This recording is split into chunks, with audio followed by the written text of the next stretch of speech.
And at the diner, Bob and Ed both had no, let's see. Ed had a chicken wrap, Bob had a burger, and I went for the Swiss omelet. I went breakfast at the diner. Oh, okay. That's the great thing about a diner. Yeah. That you could, whatever you're in the mood for, you can go for it. Yeah, I went hash browns that were pretty good and Swiss. Though I forgot, usually there I order pepper in Swiss, but green pepper. But I didn't Oh, order okay. that. This time it was just I haven't been to that diner in a while. And Bob Wyachek said to say hello to everyone out there. So I'll Oh, wave and wonderful. say hello from Bob Wyachek to everyone. Okay. We don't seem to have anyone watching yet, but we'll when they come on, we'll remind them of sending their love to Bob Wyachek. Yes.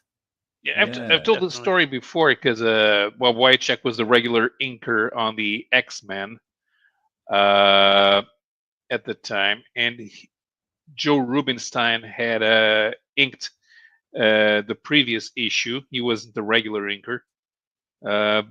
And that's when I noticed that different inkers make the penciler not have the same style. Because there's a stark difference. Wyachek Oh, yeah. and Rubinstein. That's a good way to teach you that inkers have a different style. Mhm. It may have been what's for we breakfast. have a visitor, Werewolf by lunchtime. Right. How are you? Well, I just had breakfast for dinner. Swiss cheese omelet. For some reason, I like that Swiss. I don't know. So it's been my favorite omelet for years now. Is a Swiss cheese omelet. Maybe because the Swiss cheese has got a good pull to it, a nice nutty flavor. Good stuff. I like minced beef in an omelet, or either there or chorizo. I prefer mostly 6 a a.m. here. Western omelet. Ah, Western omelet. Yeah, That's for got me, ham in it? that has ham and green peppers. Ham and green Mostly. peppers? Yeah. Ham, green peppers, and onions. That Right. to me Okay. is like has always been my safe meal. Entering a diner at about 3 a.m. after being out and drinking and stuff like that, and it's like that kind of meal. It's like I know that's safe. I can have that, and it just sits there fine. It might not be the greatest omelet ever, but they can't ruin it. Exactly. Werewolf by lunchtime. It's 6 a.m. He's in Australia, so he got up just to watch us. Oh, And welcome. 62 Lefty Blues is also here. Hello, 62 Lefty Blues. Welcome. If you're just joining us, we were talking about Bob Wyachek, who went out for lunch with Jared. Yep, that's where I just was. We're supposed to be on my channel this week, but then I got a diner invitation, and I wasn't sure if I'd be back in time. So my friend Ed and our friend Bob Wyachek went out to lunch, and we're discussing comics for quite a while. When you have a chance to have lunch with, comic book legends, you take that lunch. Yep. And for those of you who don't know, Bob can't see. He has lost his sight. So he can't make any more comics. But he was trying to do some drawing. Someone wanted him to draw some sketch cards. So he was picturing the drawing in his mind's eye and trying to get some of that on paper. So interesting. And this is what we're going to have him give him one of these, which is a burnisher. It's a metal tipped. It's used for rubbing things down. But we think he might be able to draw with this first and then feel. Like if he, let's see how well I can feel it. Here's a piece of Bristol board. If I were to draw with this on it, how well could I feel it? Oh, I can feel it. Not great. But I can feel there's a little bit of, I guess it all depends on, if I sketch with it, I can feel it more. We'll have to find the right paper. That way he can then come and feel it and maybe put and even do a rubbing. Once you, let's try making a little head. There's a little circle, a couple of eyes. Then you go to the side of your pencil.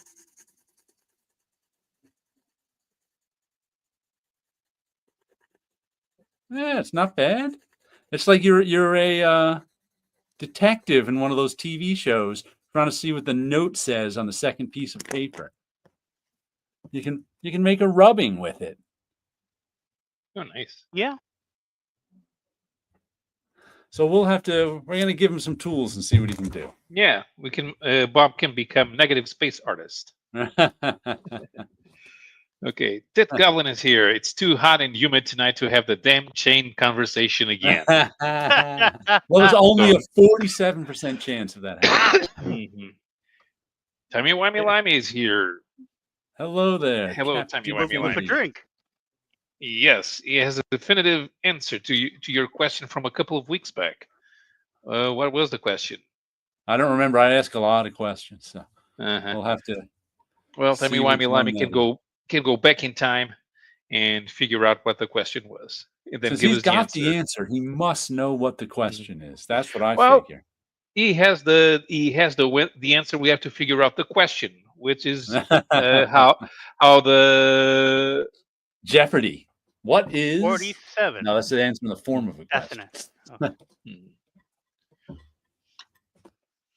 or how the Hitchhiker's Guide to the Galaxy began.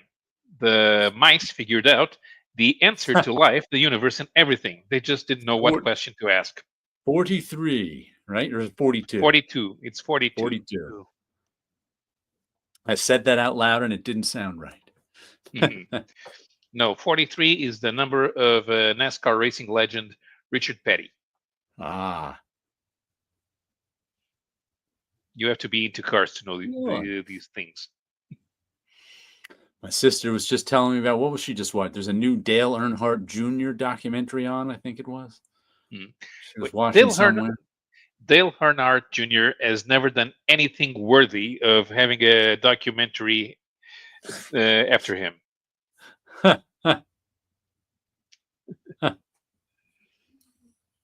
The answer is 7 YouTubers and 37 people on Twitter so far. How many people wear chains draped around their shoulders every day?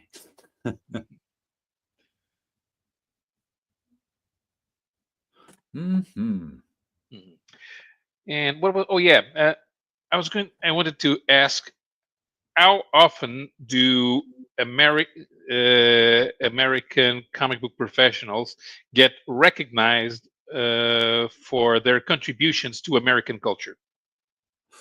Never?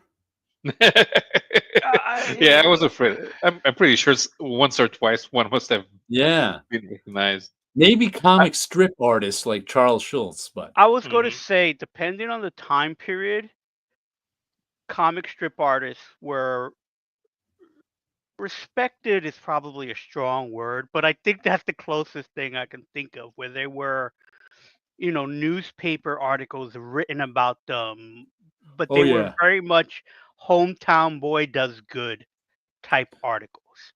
Yeah, guys like And Milton Caniff, right, and Siegel and Schuster in Cleveland. right. The Terry Ern Crews in Hogarth New on Rochelle. Tarzan. Um, But I was occasionally we'll see comic book stamps. But that's almost always character based. The last thing I think I saw was maybe a couple years ago, some like DC comic stamps. That's where you get celebrated, it seems, on stamps, postal yes, stamps. but the thing is, the character could be celebrated at any time. The Right. artist, the creator, can only be celebrated on an American stamp after they passed away.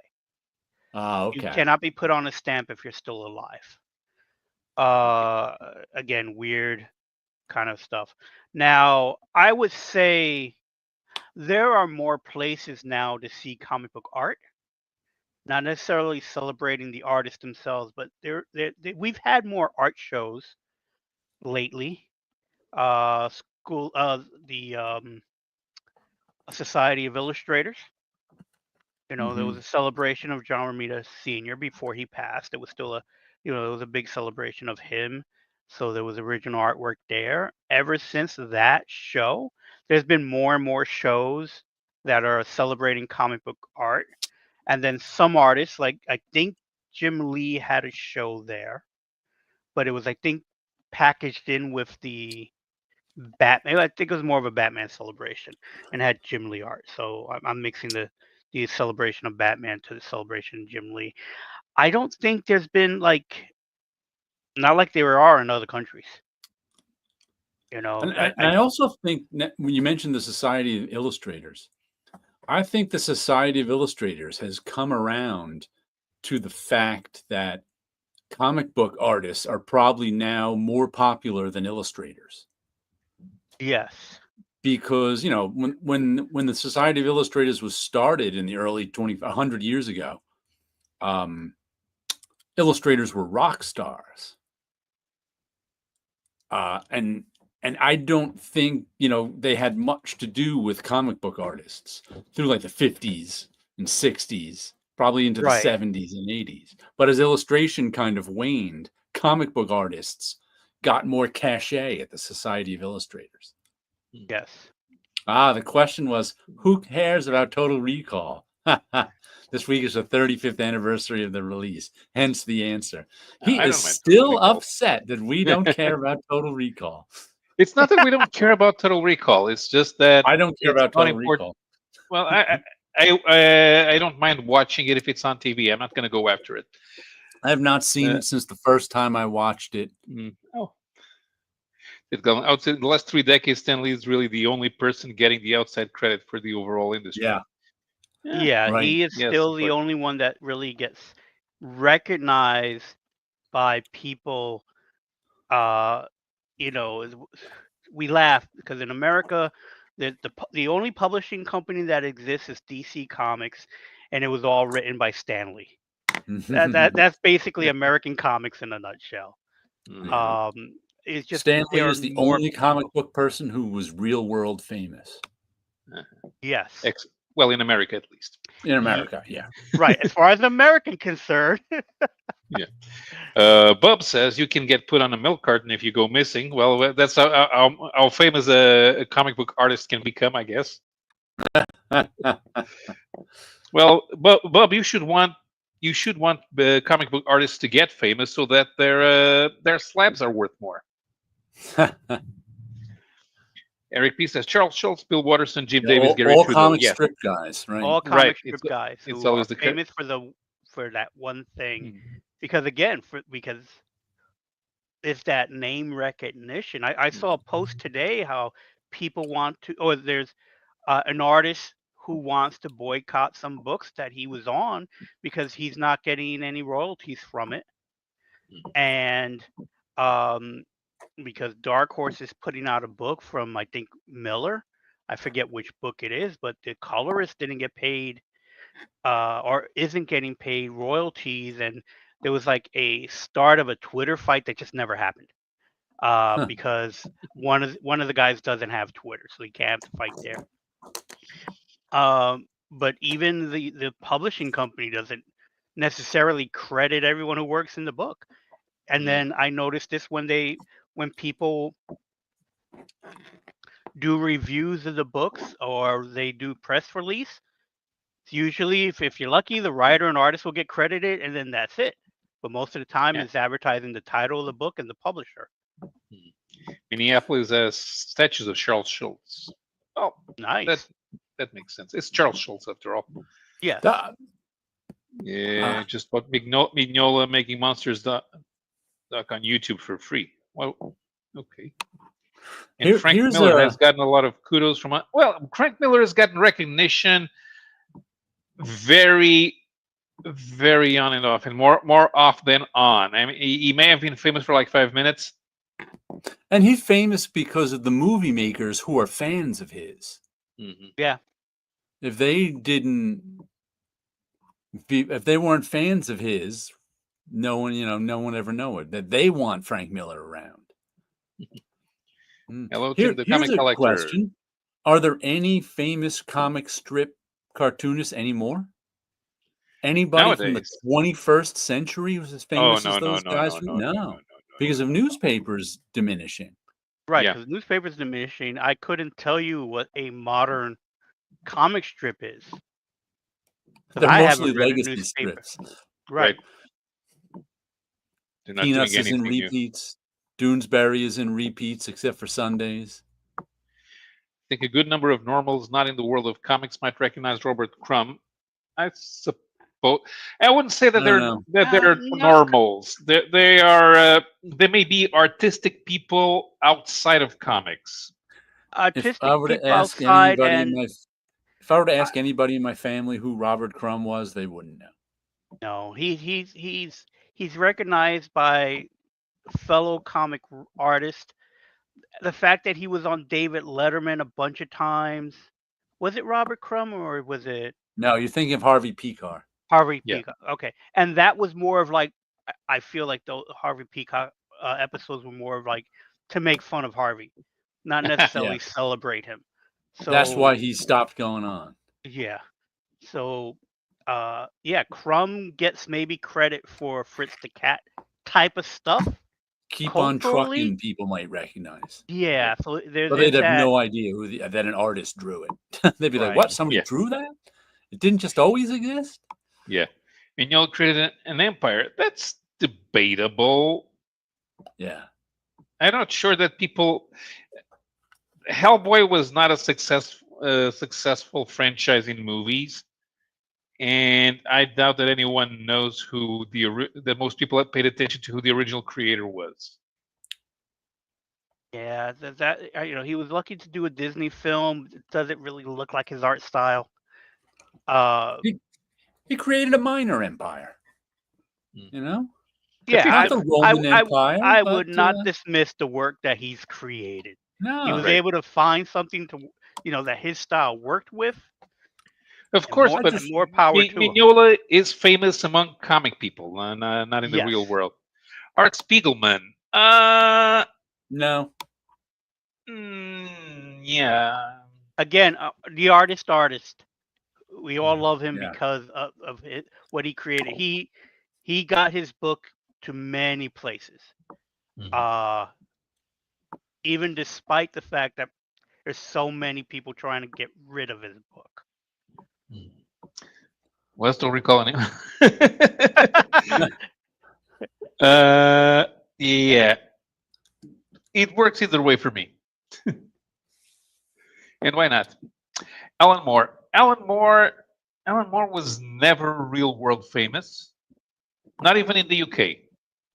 Neil Gaiman became famous after leaving comics to go into the Novels. literary world. Yeah. Grant Morrison is not real world famous in any way. Nobody knows who Grant Morrison is. Nope. Kirkman. I don't think anyone knows he's a writer. Yeah.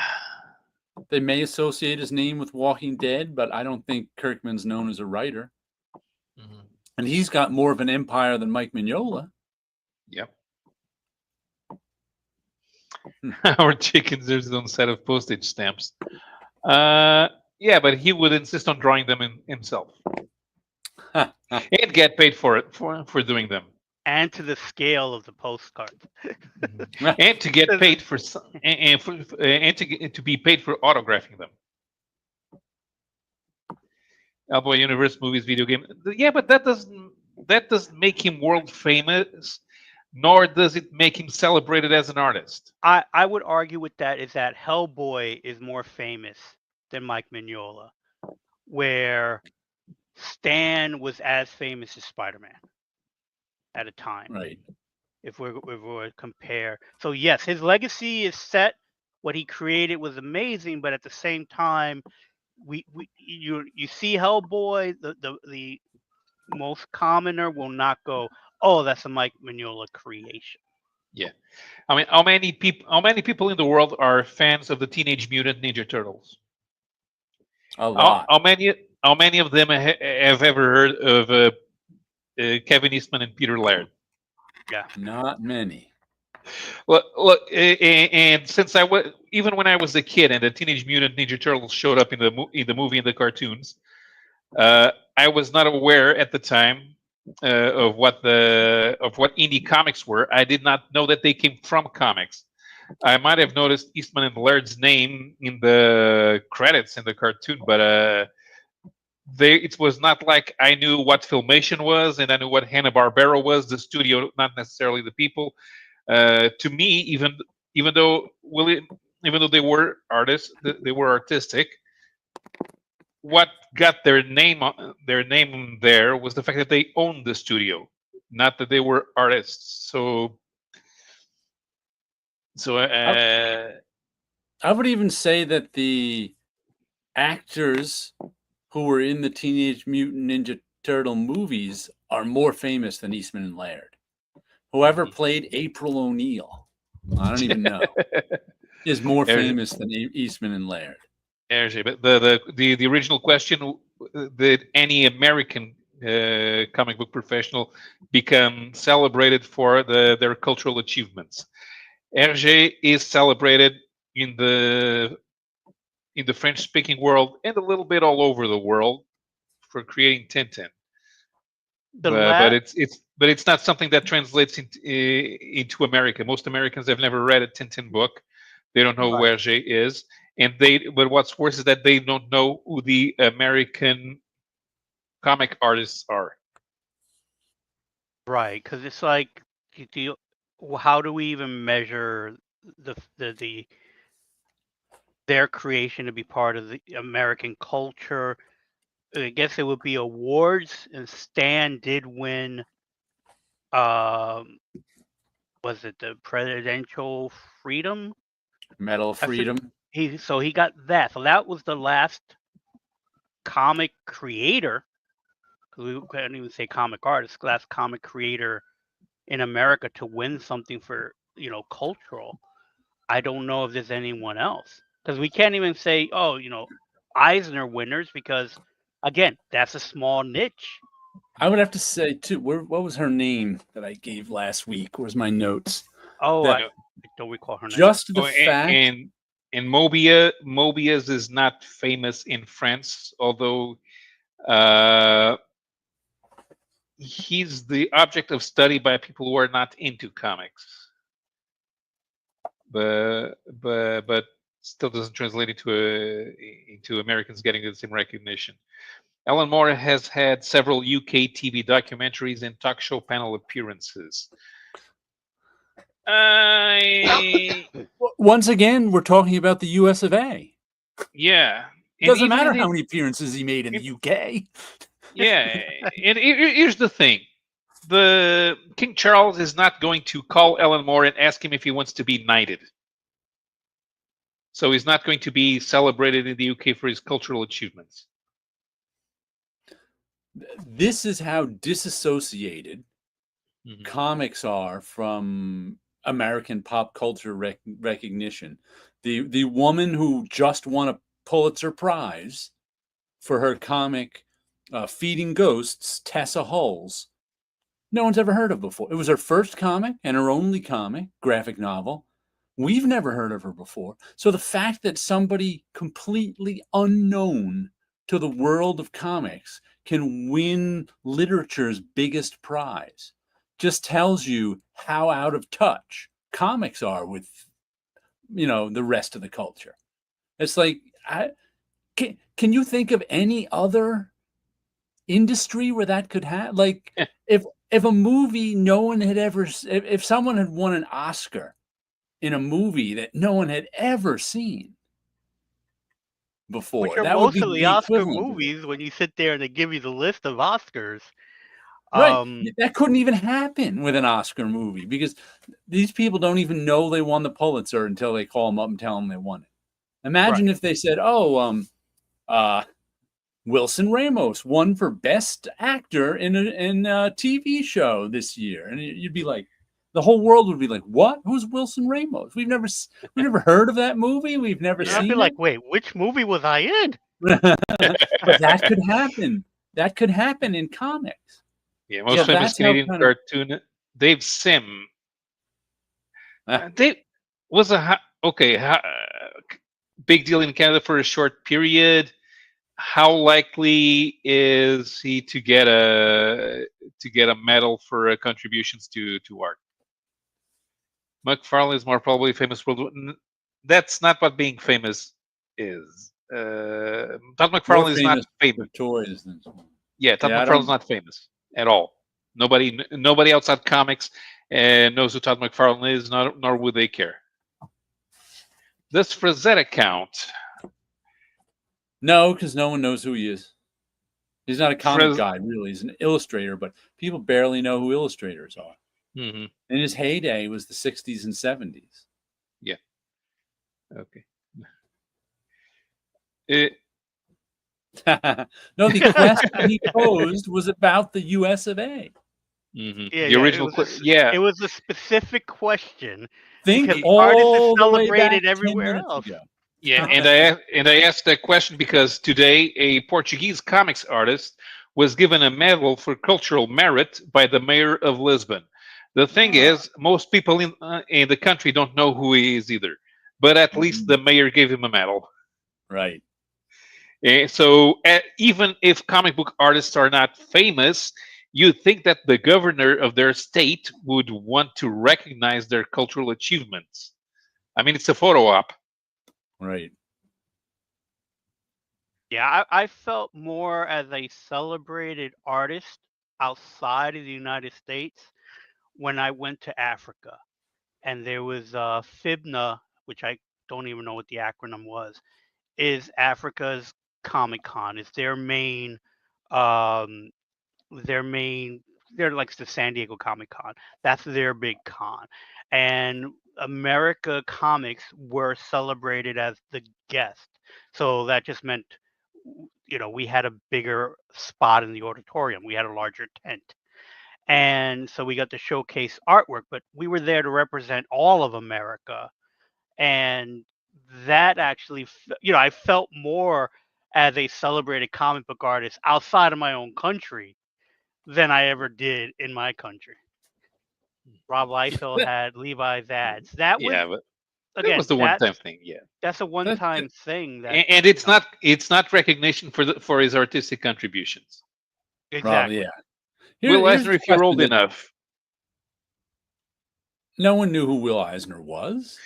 Dennis Kitchen has to work round the clock every day to get Will Eisner recognized for something. Here's a question that just popped into my mind because of Wilson in Africa. Mm-hmm. Were the first Comic Cons in the USA? Yes. When did the rest of the world start having Comic Con? Like Japan, probably early on, maybe. Yeah, Japan, I wouldn't know. So the first, okay, so the Luke Comics Festival first edition was when?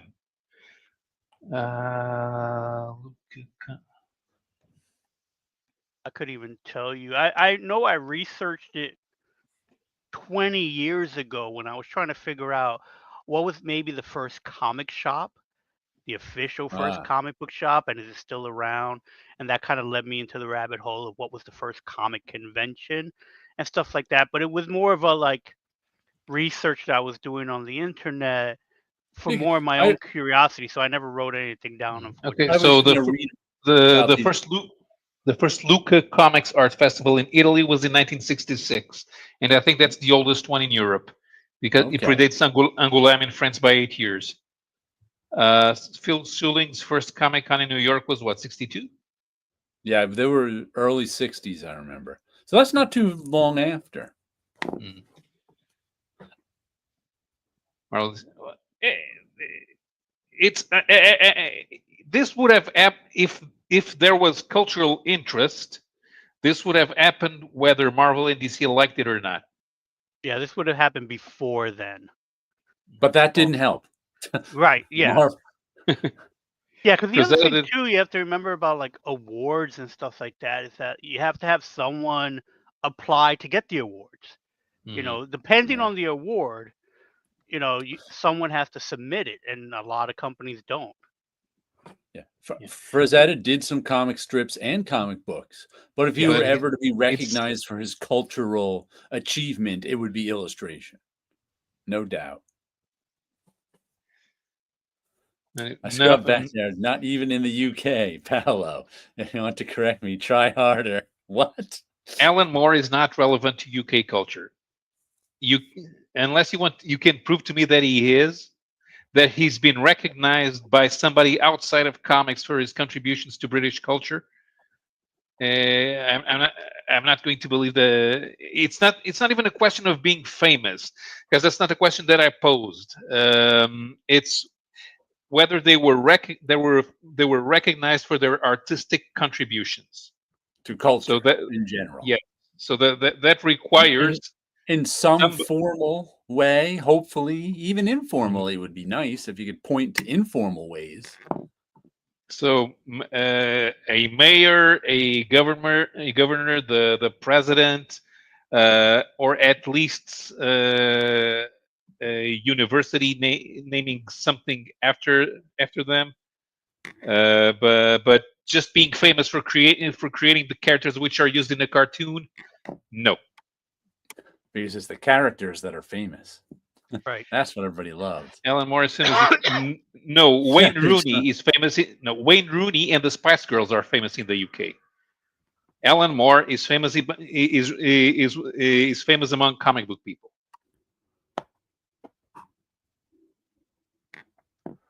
Chris is getting a following here. Chris can be the new mayor of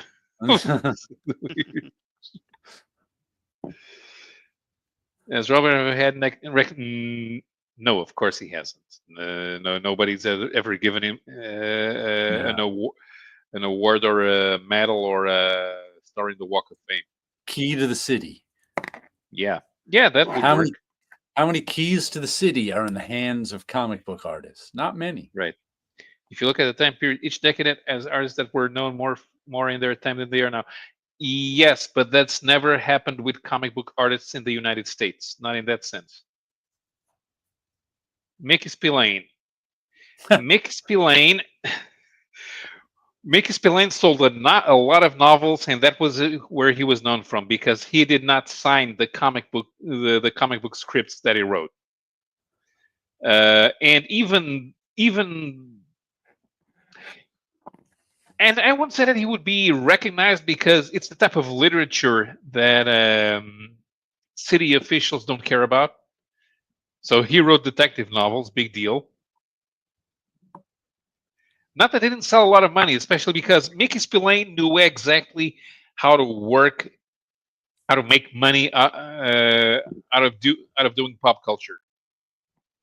He would say that I don't have fans, I have customers, and he worked for his customers, so they would come back. So I go looking up who has gotten a key to the city. Yep. And of course, the first one that pops up is Stan Lee, who posthumously received it in 2019, and he was honored by Mark Hamill, Kevin Smith, and Mayor Eric Garcita at the event celebrating his life. And let's see which city. Looks like it's Hollywood. Okay, Comic Crack, Sleepy Reader are here. Whoop. Hello, guys. What's up? Whoop whoop. Andy Warhol. No, come on, Lefty. No, Andy Warhol doesn't count. And neither does Roy Lichtenstein before you start dropping his name. They were not comic book artists. They were artists exploiting comic books. Walt Disney. Exactly. Not a comic book artist, but no, not a comic book artist. Or a comic strip but certainly artist. has gotten every award under the sun. People know his name. Darren, stop. Read Bradbury. Come on.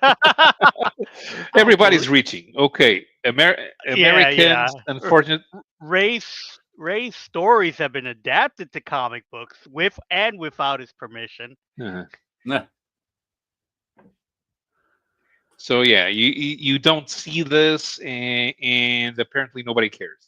For those of you who showed up late, Paolo posed the question: have there ever been comic book artists who have been celebrated for their artistic contributions to the culture over here in the US of A? To which the answer Wilson and I gave was no. And we've had that in Portugal, where comics are irrelevant But even today, the mayor of Lisbon gave a Portuguese comic book artist who's been trying to make comics for over 30 years. He got a medal. So it even took it didn't even took that much work to convince the mayor of Lisbon to give the guy a medal. Huh. And nobody knows who he is outside Portugal, and nobody knows who he is in Portugal because he doesn't play soccer. No one in America cares about comic makers. Yeah. Nope. Unfortunately, so. Ultimately, trying to measure the fame of others is an exercise in futility. Yeah, I'm not trying to measure fame. I'm trying to figure out what needs to be done to make sure that comic book artists are recognized in a formal way for their contributions to the country's culture. Yeah, I think the Canada problem. does that. Canada gives out grants and rewards because some of the, stuff by Seth and Yummy Fur, Chester Brown are published with grants from Canadian arts places. So I think they actually do recognize some of their cartoonists. Yeah, so it looks like Charles Schultz may be the only exception. Yeah, Eric P. no, Eric P. did mention before comic that strip he has shops. yeah. Back in the heyday of comic strips, they probably got lots of keys to cities. But comic Yeah. books, no. Because once again, comic strips were in everybody's daily paper. Yeah, it was So, there. And everyone's the which is papers why there's were the no main famous source. comic strips from the 21st century because people Right. don't have a daily paper anymore. That's not their Right. main source of information. And, Right. and the funny thing is, you can do an online comic strip, have 15 million fans, and yet nobody knows who you are. Yeah. Which is why it just shocked me a couple weeks ago when I mentioned that editorial cartoonist for the Post quit her job because she was making so much money on Substack, I think it was. And I was just like, wow, you never hear about editorial cartoonists making a lot of money. Yeah. Although I was quite surprised. It was today that I went looking for it. Apparently, the user-friendly website was terminated 3 years ago, and user-friendly was one of the first online comic strips. I started reading it in 1998, and it was already going on for 2.5 years. Wow. And the last new strips were published in 2009 or 2010, and after that it was just reruns. So in 22, we finally pulled the plug on the website. I hope somebody saved all of those because online comic strips don't get reprinted. No. No, not at all. Once the site goes down. Yeah, it's pretty much because they format that for the publishing on the web, and very few thought about, make sure we have this in a format to print it as well. Because a lot of times you will see web comics printed, and they're awful because they're JPEGs that they did not put the foresight into making them print ready. Right. Because it's all it's different formats altogether. Although a lot of guys, even especially the early ones, because you didn't have the hardware for it, they said they would draw the strip on paper and then scan it. That they wouldn't draw. That just They would reminds me. draw. Remember the Scott Koblish drawn Venom Original Sin from last week? Yeah. I was messaging with Scott, and he told me that was originally a web strip. Oh. That they reformatted it and published as a comic. I said they did a good job with the reformatting because I really didn't notice. Right. Because he was like, "Oh, I want to see what that looks like." He said he even said he made a lot of the strips horizontal to take advantage of the screen. So I was like, "Oh, that's interesting." So that was a reformatted web comic and they made sure. I'm sure they did that all so it could print. They know. Yeah, they didn't make 72 DVI JPEGs out of it. They learned during the Marvel AOL comics to make sure you keep both sets. Yeah. Remember, 5 of everything. Keep 5 of every file. Okay, Bill Finger deserves a set of stamps drawn by Howard Chaykin. Yes, I There agree. we go. Yes. And he probably would if he had the chance. There's the Mhm. Charles Schultz Museum. Yeah, once again, even Bill. Comic strip guys have been recognized for their contribution to culture. No doubt about it. So Mouse and Feeding goes. So I suppose we can consider getting a Pulitzer as some sort of recognition, because There's it's 2 other comics that won Pulitzers. I can't hope there we go, balloons. I can't think of them right now, but they didn't win in the same category Mouse and Feeding Ghosts won in, which is like the literature category. They won in like a biography category. So I just happened to be looking this up because I wanted to know this answer to the same question. Once again, I hadn't heard of either of the cartoonists or the book, but like one in 2018, one I don't know 2011. So there's 2 more Pulitzer winning comics, but not in the I think literature category. That's what Mouse won from. Yeah, I'd have to look it up again. Mouse won a special prize, I think. The president of the USA should award the Medal of Freedom to whichever artist actually invented the accurate rendering of chains. But no, it was inaccurate rendering of chains.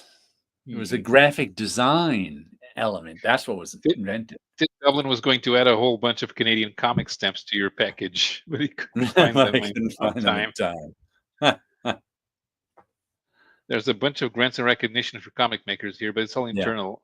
Yeah, grants are not the same thing as being recognized. Grants are sort of an investment on the artist potentially contributing in the future. Right. It's after the there's a body of work that you can say, this guy did a lot for comic books. But it's better than the nothing we got here. Yeah. Very much so. Iggy Pop is here. Hey, Iggy. Hello there. Higgy, do you think that comic book artists should be celebrated with the key to the city, or with some sort of medal for their contributions to culture? Or should they be taken out back and shot? No. Higgy will probably say very enthusiastically. Iggy will probably say very enthusiastically that they should. The 2018 Pulitzer Prize for editorial cartooning went to Welcome to the New World by Jake Halpern and Michael Sloan.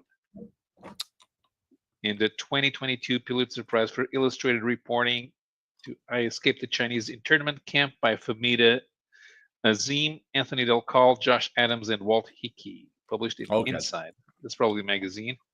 So those were the like I said, it wasn't the same category. They were. Was Dave Pilkey recognized for anything yet? I'm not saying he doesn't deserve it. In spite of, there's a bunch of comic book YouTubers who complain about Dogman's existence. No, you have to stop thinking that Dogman is not mainstream comics. Dogman is mainstream comics because it's sold in mainstream places to mainstream people. Superheroes are the fact that superheroes became the to-go genre for comic books was a consequence of comic books getting being moved away from the eyes of normal people.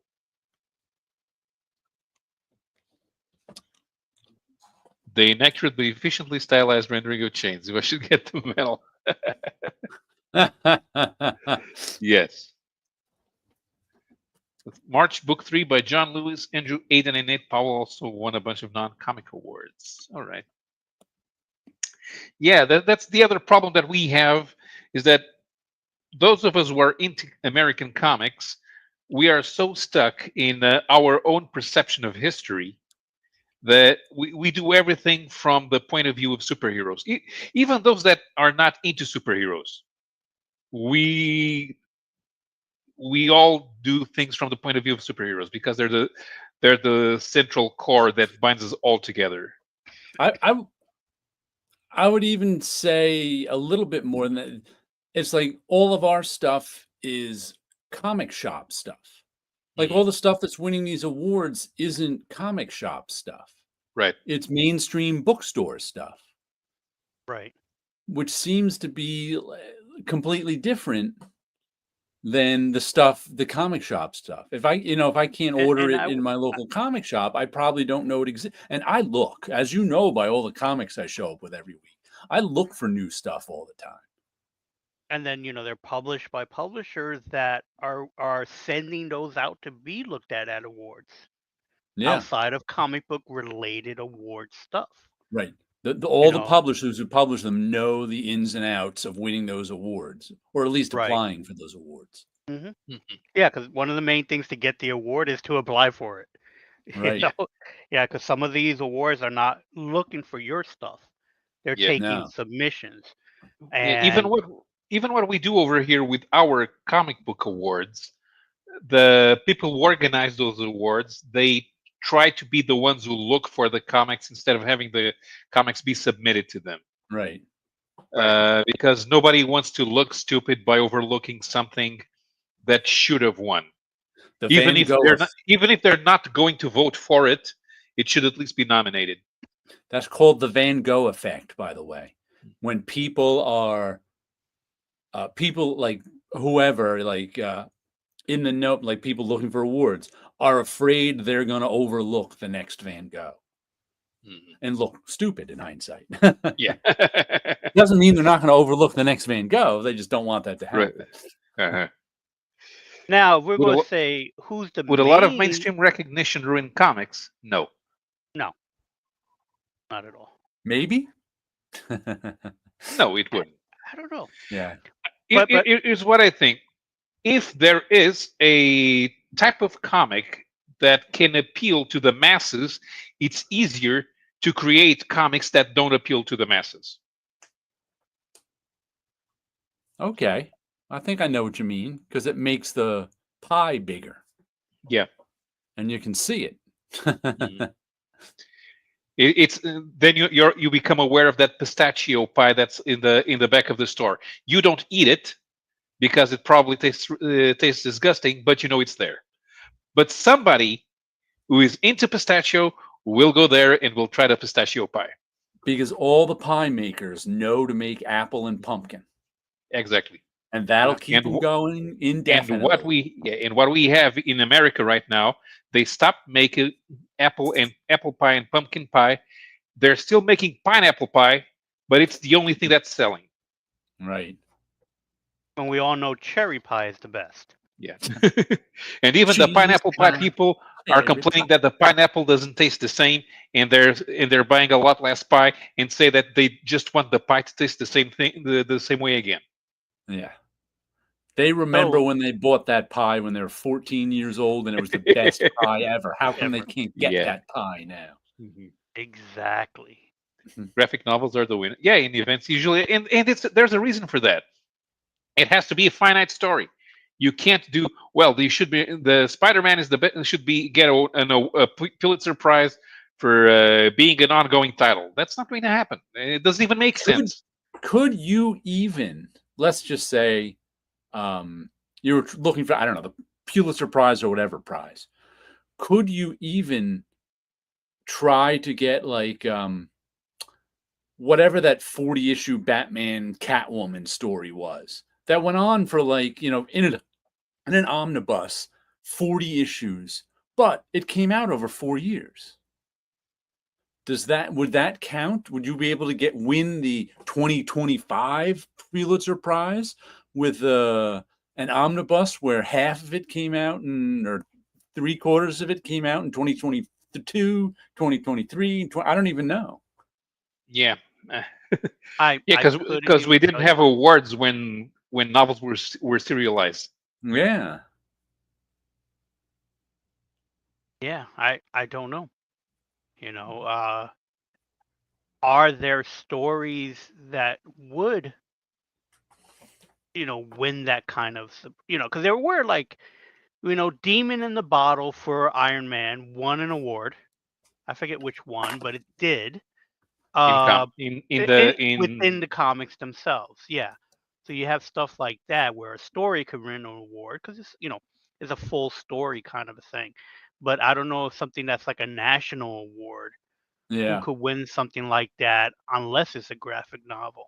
And there's plenty of artists who should be winning those types of awards. Stan Sakai should Yeah. be just because of his body of work alone could be Right. like a national award of itself.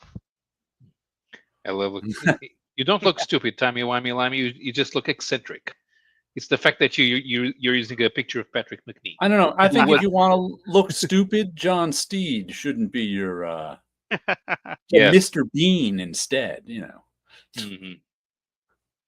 Speaking of graphic novels, I picked up this week. Oh, Charles Charles Burns' Burns. Final Cut. yes.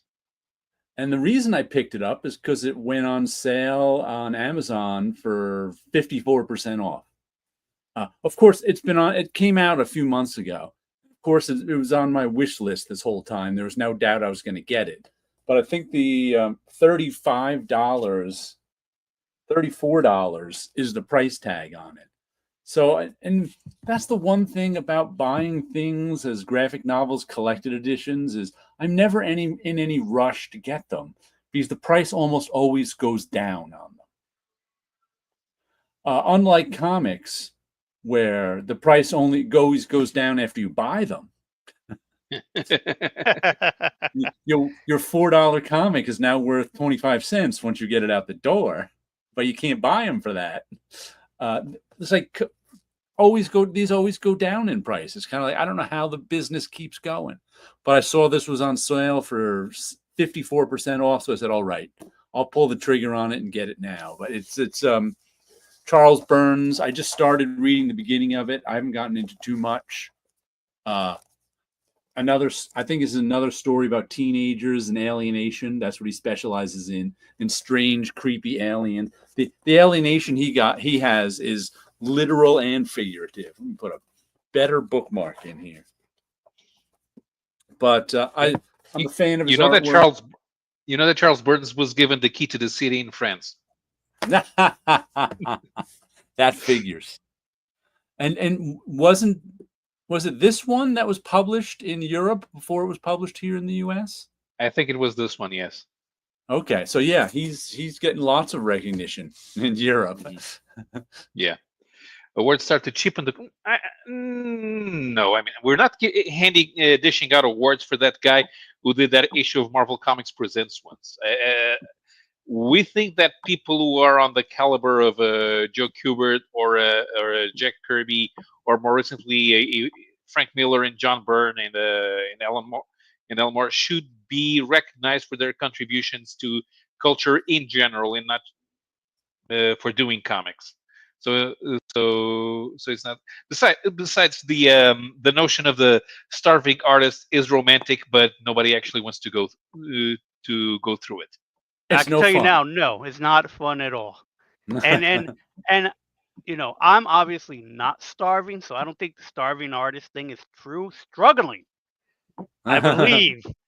Struggling is way more true. Struggling is way more. Mm-hmm. Sometimes when things start to sell big to the mainstream publishers, will all chase that dream and will stop publishing the things they know we're just going to sell to a small. That's necessary. Well, hold on. I think that's true when things start to sell big to the mainstream. Mm-hmm. If things were selling big to the mainstream all the time, maybe you could then make some niche stuff. But we really don't know, since it sells big to because there will be contrarians and there will be people trying to create contrarian stuff. And if you have that big mainstream pie, the contrarians will make contrarian pie for the contrarian customers. Mm-hmm. It will be easy. That's what I think. It will be easier to do that. Of course, not everyone is going to buy contrarian pie. This is what I've seen in stuff. Yeah, of course. I mean, that's why we see all of the veggie vampires in the last 10 years. Crossovers between vampires and 50 Shades of Grey. I'm one of those people that drop something when everyone and their dog jumps on. Yeah, I've done that. Yeah. I mean, I don't think that's happened to me in 30 years. Because, Wilson will be recognized for his sky. It will happen. I draw my skies. I copyright the sky. Demon in a Bottle was awesome. Put me off alcohol before I started.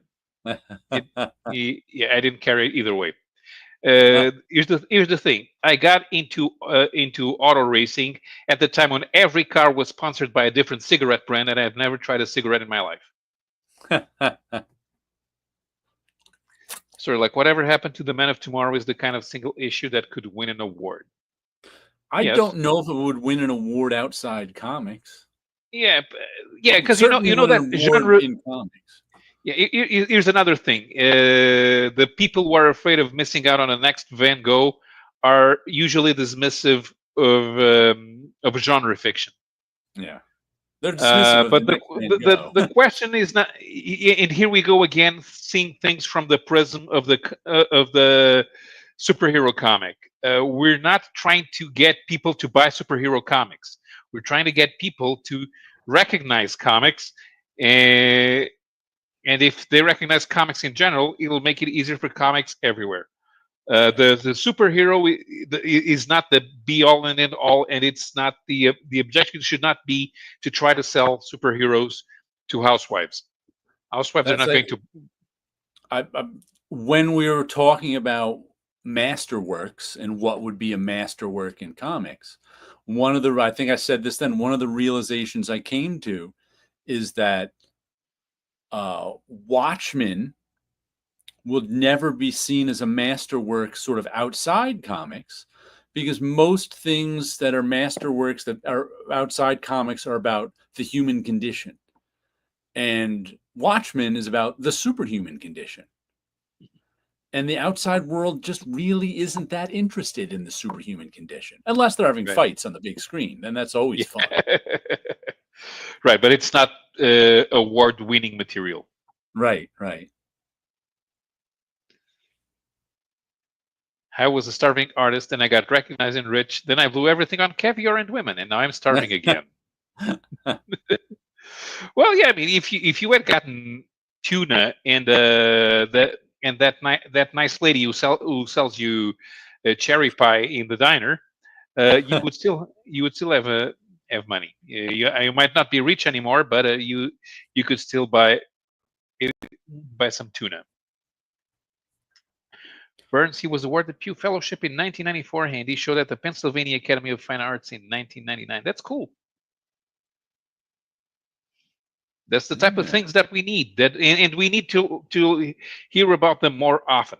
We're always going for, okay, so what are the superhero publishers doing again? And then we don't hear about Charles Burns actually winning real world awards and recognition. When did 1994? When did Charles Burns start Black Hole? Was it around then? I'm just trying to figure out why he would win one so early. Like, I could see Charles Burns winning Pew Charitable Trust Award, whatever, now, or even 10 years ago. But 1994 seems early to me for him. What Man Tomorrow could win is that is a full story. Yes, as a full story, whatever happened to the Man of Tomorrow would technically be in the format that could win an award. Yes. Mm-hmm. And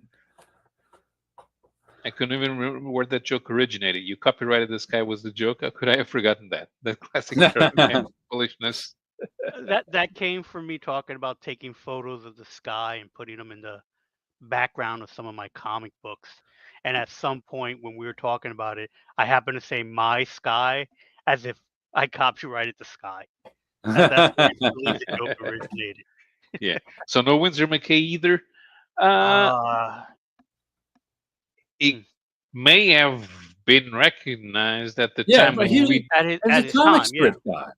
Yeah, it was comic strip guys were recognized at a time when publishers would go to war with each other to get the best comic strip guys. Yeah. Right, exactly. Comic strip guys are in a different category than comic book guys. Comic strip guys are the aristocrats of the art cartooning world. They got paid well, they got recognition, they got awards, they got embraced by the culture, because once again, they were in everybody's daily paper. Yeah, they were in everybody saw comics of the time. Yeah, they saw the comics, and again, comic books are what at the beginning just comic strips repackaged. So it was, it started as a throwaway item. Yeah. Mhm. So if Black Hole began in 1995, what did Charles Burns win that Pew Award for? That Pew scholarship, Fellowship. whatever it would be. Yeah. I- Yeah. that seems I'll try to odd. look for it.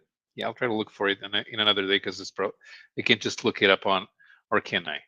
I guess it might be on in the Grand Comics I, database. I as- I assume it's the same Pew charitable trusts that I heard on the end of NPR news broadcasts for 20 years Because back in if the it's 80s and 90s.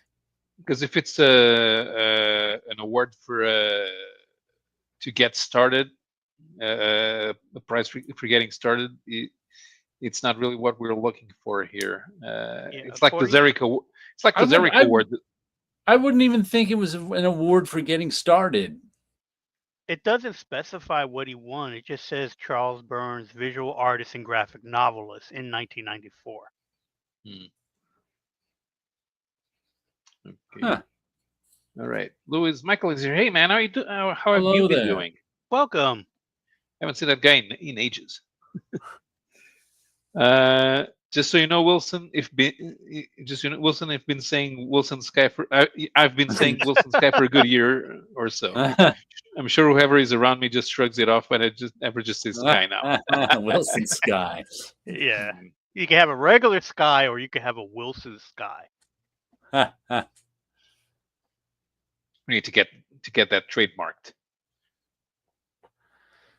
Trademarked, copyrighted, licensed. I own the sky. Yeah, Don't look at it. It's my sky. That's right. Don't look up. That's my Sky crime. There was that's just that's the difference to Europe. When we have the big comic book shows, which are sponsored directly by either national or local governments, it's easier to make the recognition of a cultural impact easier in a formal manner. And the American comic book show, we just lost 3 people watching. They got bored.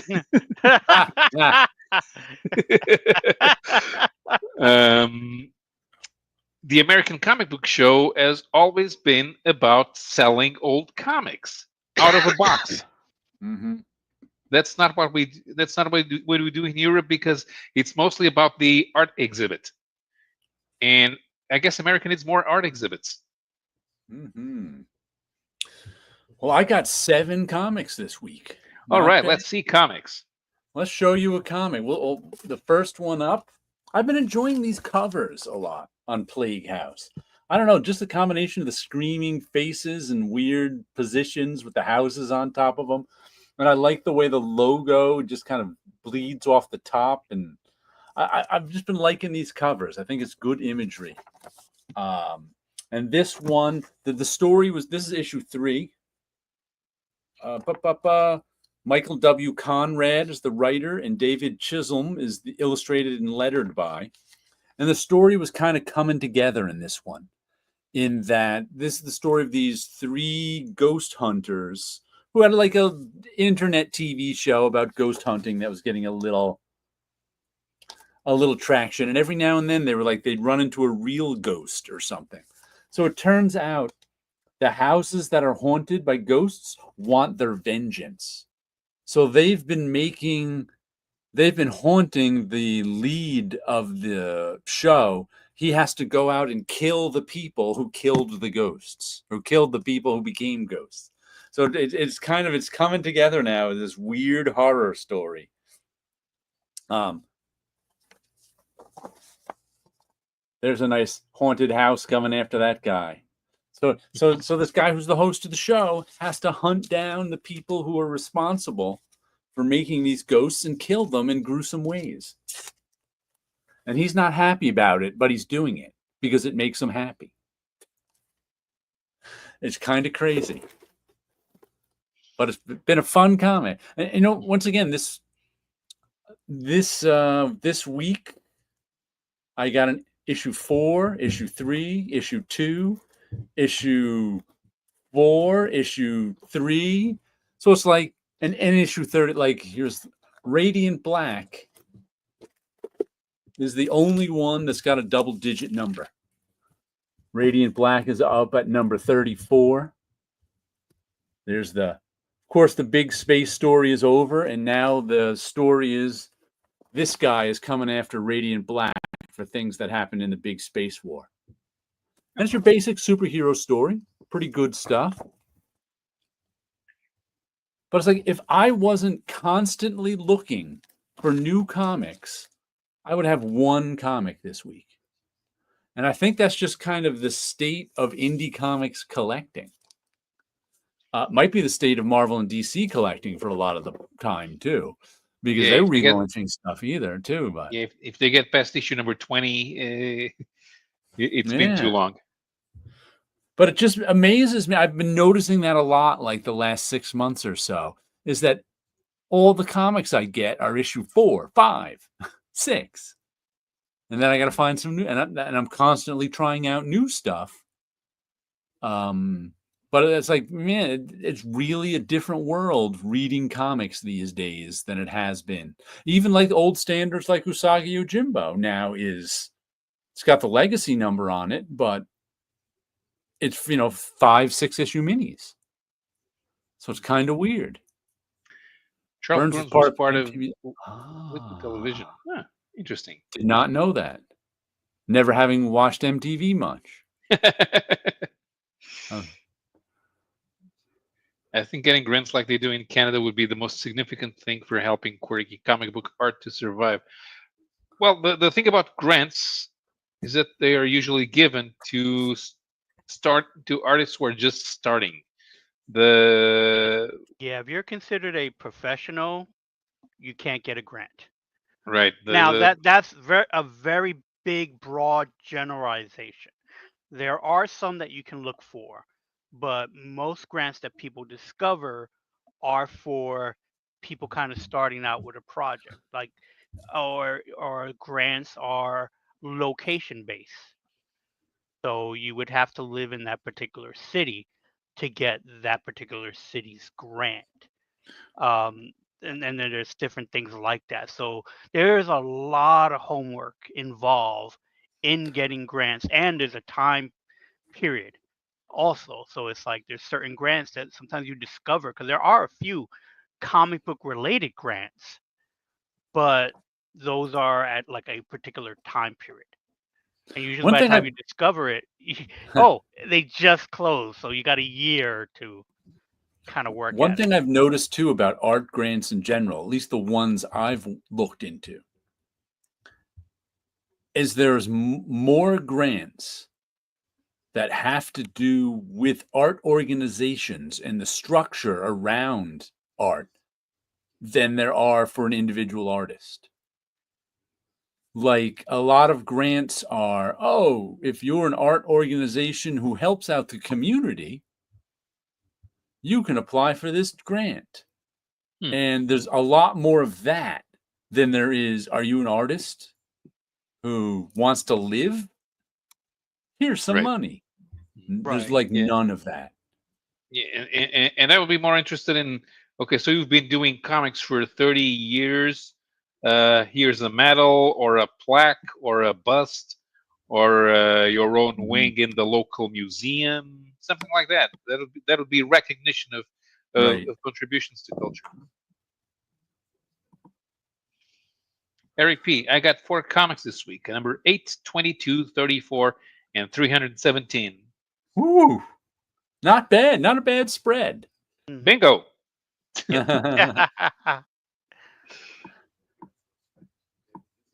One DC book and no Marvel. Was 317 Savage Dragon? No, it's not up to 317 yet, and I didn't get it. So 4 issues seems to be the standard at Dark Horse now. But Dark Horse has always had a bunch of 4-issue miniseries, even going back to the 90s. I just got this one from Dark. I think it might be my only Dark Horse book. I don't have to worry about selling my book if I never finish it. Jump You have to go Scare back in number time and 4, finish it. which I think is to be continued, if I remember correctly. It just doesn't even say to be continued. It just kind of ends. So they could end it here if they really want to, because it's the end of the story. Once again, I never know if something's a continued series anymore. Right. You could say to be continued because they're expecting to do a new number 1. It is Right. Dark Horse, right? And there's not even a to be continued at the end. There's just kind of a, I hesitate to call it a cliffhanger, but there's sort of an ending. Their parents show up, not much of a cliffhanger with some, but this is the one that's about takes place in a world with superheroes, and they just fought a battle with these, I don't know, aliens or something. And they won, and all the aliens are gone, except they left behind some of this residue that has been turning people into monsters or giving somebody like Jump Scare superpowers, where she's, strong, tough. She could call upon the weapons of horror movie characters, and she can also teleport if nobody's looking at her. Matter of fact, in this issue, she was kept prisoner by this person who wanted to experiment on all the monsters, and they just had someone looking at her in her cell, so she couldn't teleport out. Guy just standing out there. Time to blinks. A lot of my craft and art friends survive off grants, but it's a full-time job just applying to them all. Right. 90% of the time looking for grants, 10% of time doing art.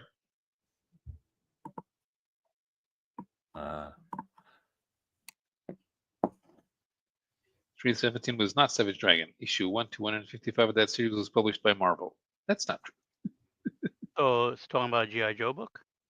G.I. Joe, right. Oh, right. Yeah. The when they went to IDW, they restarted from 150C, from 156. Right. And then they do Right. a legacy numbering system when it got to where they are now.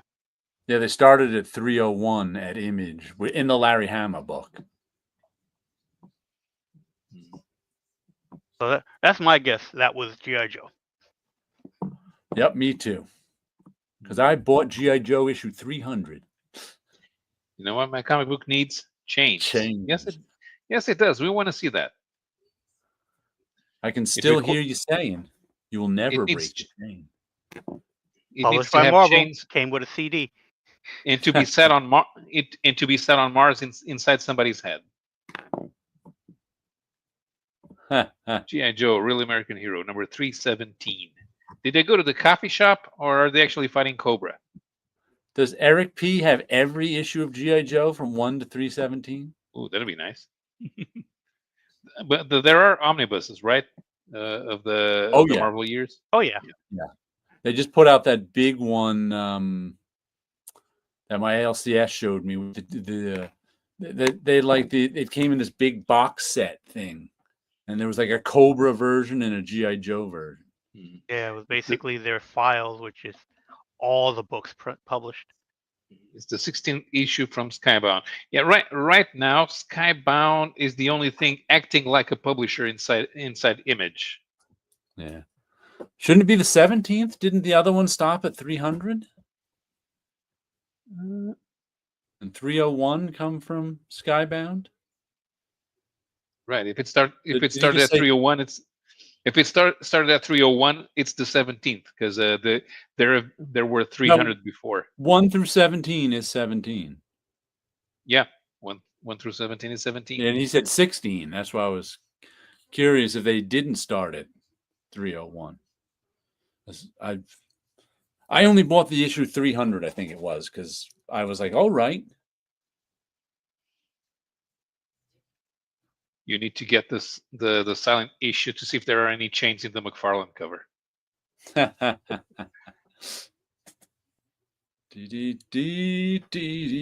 I don't have every issue. I have the 4-volume set of all the Marvel issues. Cool. Okay.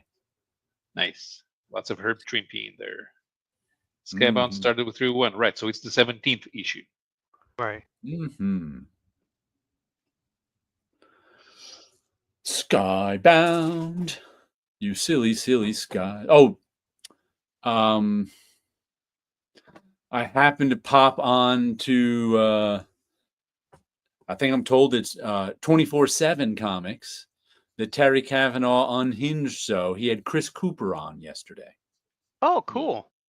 Um, And Chris won an former, award. he's won plenty of awards now. Former Yeah. editor at Marvel Comics. Went on to become famous, real world famous, for being having the woman call the cops on him in Central Park when he asked her not to keep her dog on a leash. Then became famous for being a birding fan, and he ended up hosting like a 6-issue TV show on National Geographic, I think it was.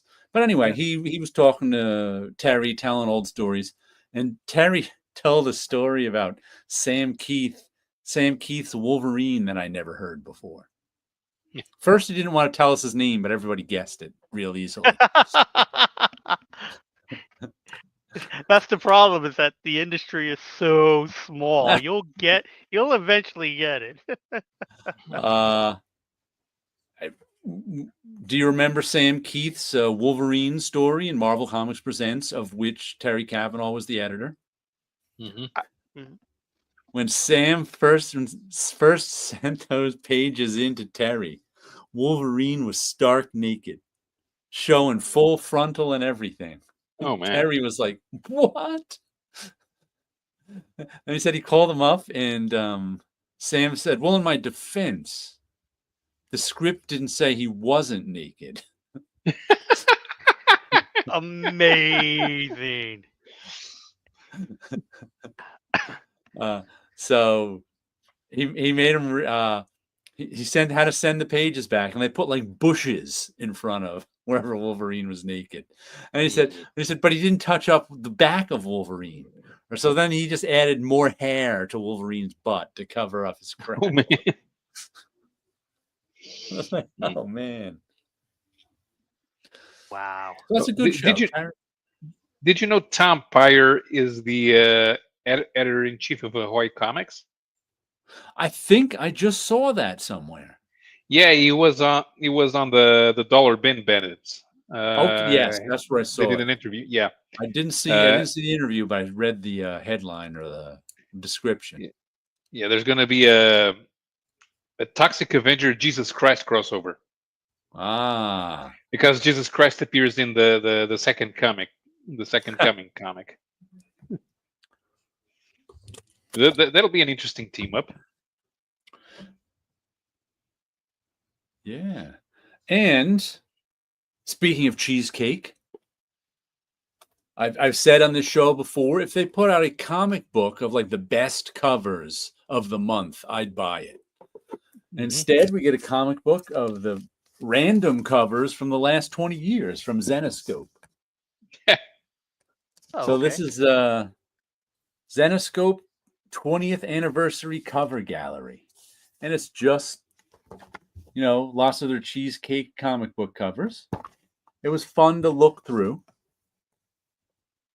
But I gotta say, it was a little, it could have been a little thicker for $5. And especially, though this wasn't, the back had, instead of the comic book covers, I guess they were still comic book covers. It had ads for all their comics. I like that cover on Cinderella Omnibus. So even though the back, 10 pages were ads, they were still cool looking ads. But the front of it was all these random, just like I said, just whoops, there's one. There's a double page. Nope, that was like there's an artwork, Dawn McTeague. Oh, that's a Neil Adams cover, the one with the sword. I did not know he did any Zenescope covers. But fun, I'll put it in my bought only for their covers section. But now you mean it literally.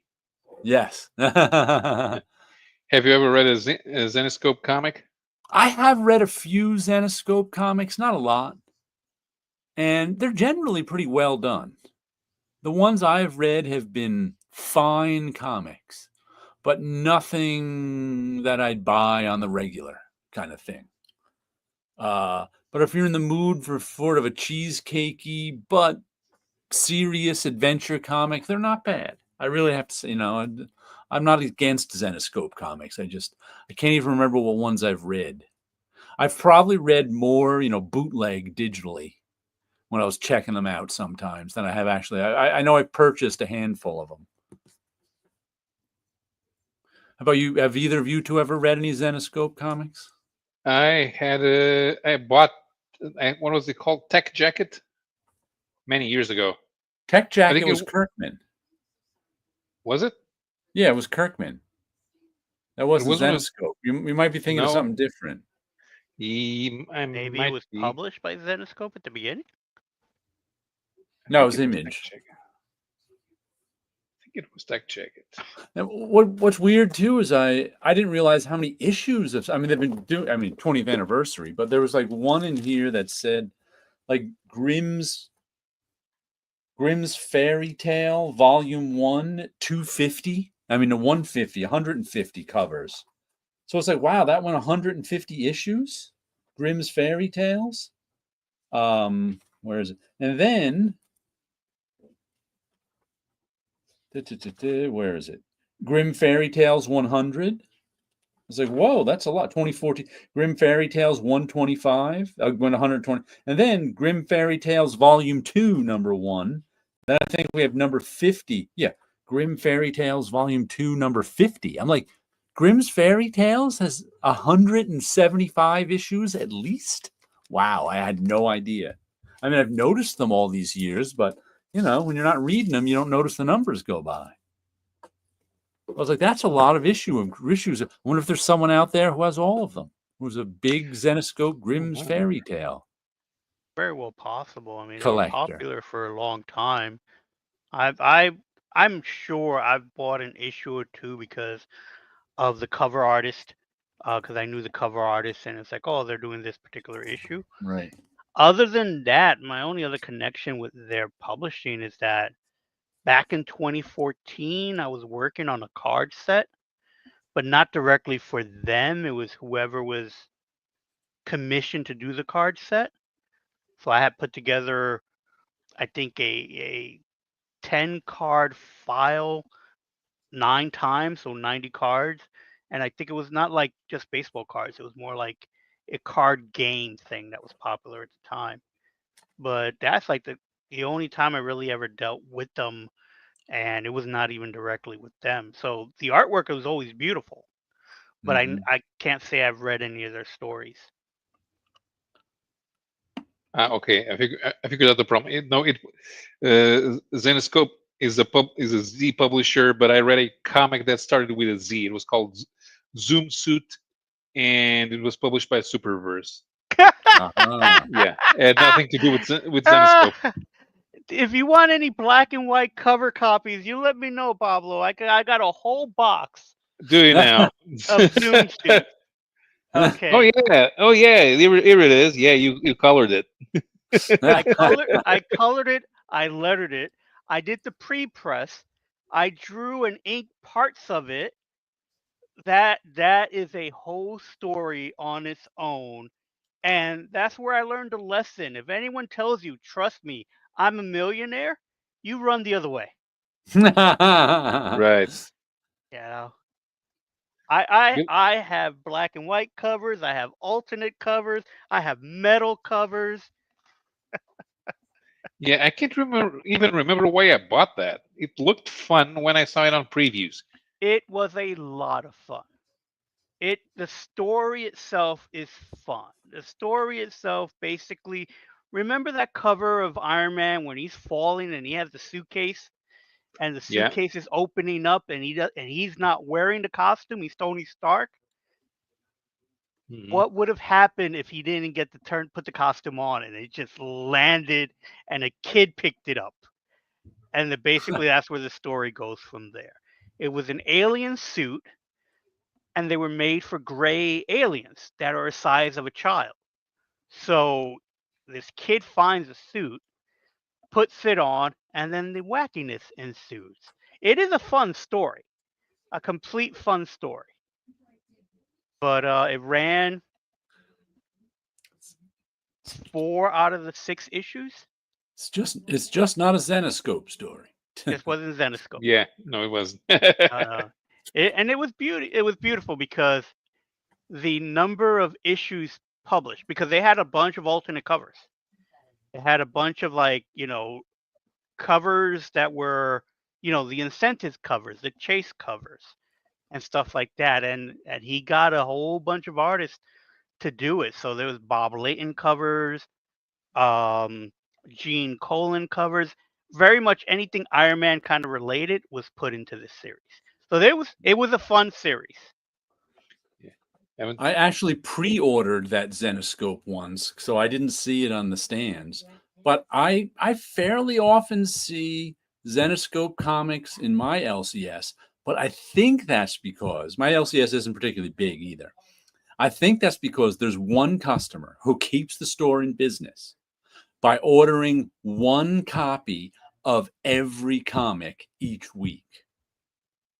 So that I think some of the 1 in 10s, if there's a particularly expensive one, Roy will call them up and say, "Do you want this one? It's a 1 in 50, 1 in 500." So the 1 in 10. So I think that's why he gets extra cut, because the guy buys every Zenoscope one too. I think those ones are, you have to buy 10 copies to get this one cover. So I think that's why sometimes I see Zenoscope books in my LCS, because that one guy who buys one copy of everything. Yeah. Damien hasn't seen a Zenoscope comic in a while. Yeah. I don't know how. Okay, there definitely is a variation on the is the character storyline. And under the aegis of death of the author, I ain't giving the answer except in the book. Miguel Mendonça, Portuguese artist, began his USA career in Zenoscope. Yeah, he did. Let me see. Okay, so there's a couple of grim fairy tale stories, including a Warlord of Oz. So what is this? Yeah, Warlord of Oz in 2014. Tales from Oz. Yep, but he's mostly been doing put up those Zoom Soup books on eBay. No, you should slap them. They were quite. I'm not slapping them. I'm not spending any more money on a series that owes me a lot of money. Mm-hmm. I'm wondering where Zenoscope lands in volume compared to other publishers. Yeah, good question. But they do make a lot of variant covers, right? Yeah, there are a lot of variant covers. Yeah, quite a few books too. I think they're bigger than Oni, no doubt, because Oni is small. Right now, yeah, Oni was famous for like 2 weeks, 15 years ago.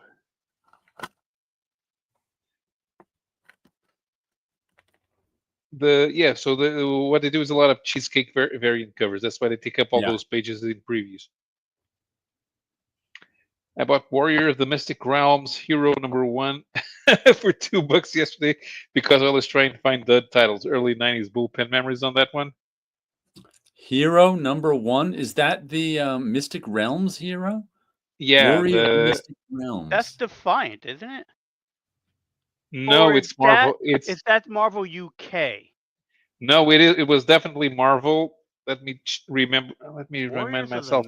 I don't remember that at all. I think it's a kid who was playing an RPG and gets sucked into a parallel Earth. You made that up. No, I didn't. It's in the Let me look up that cover. That would have been 1990. That would have been 1990. Oh, okay. Where's that thing?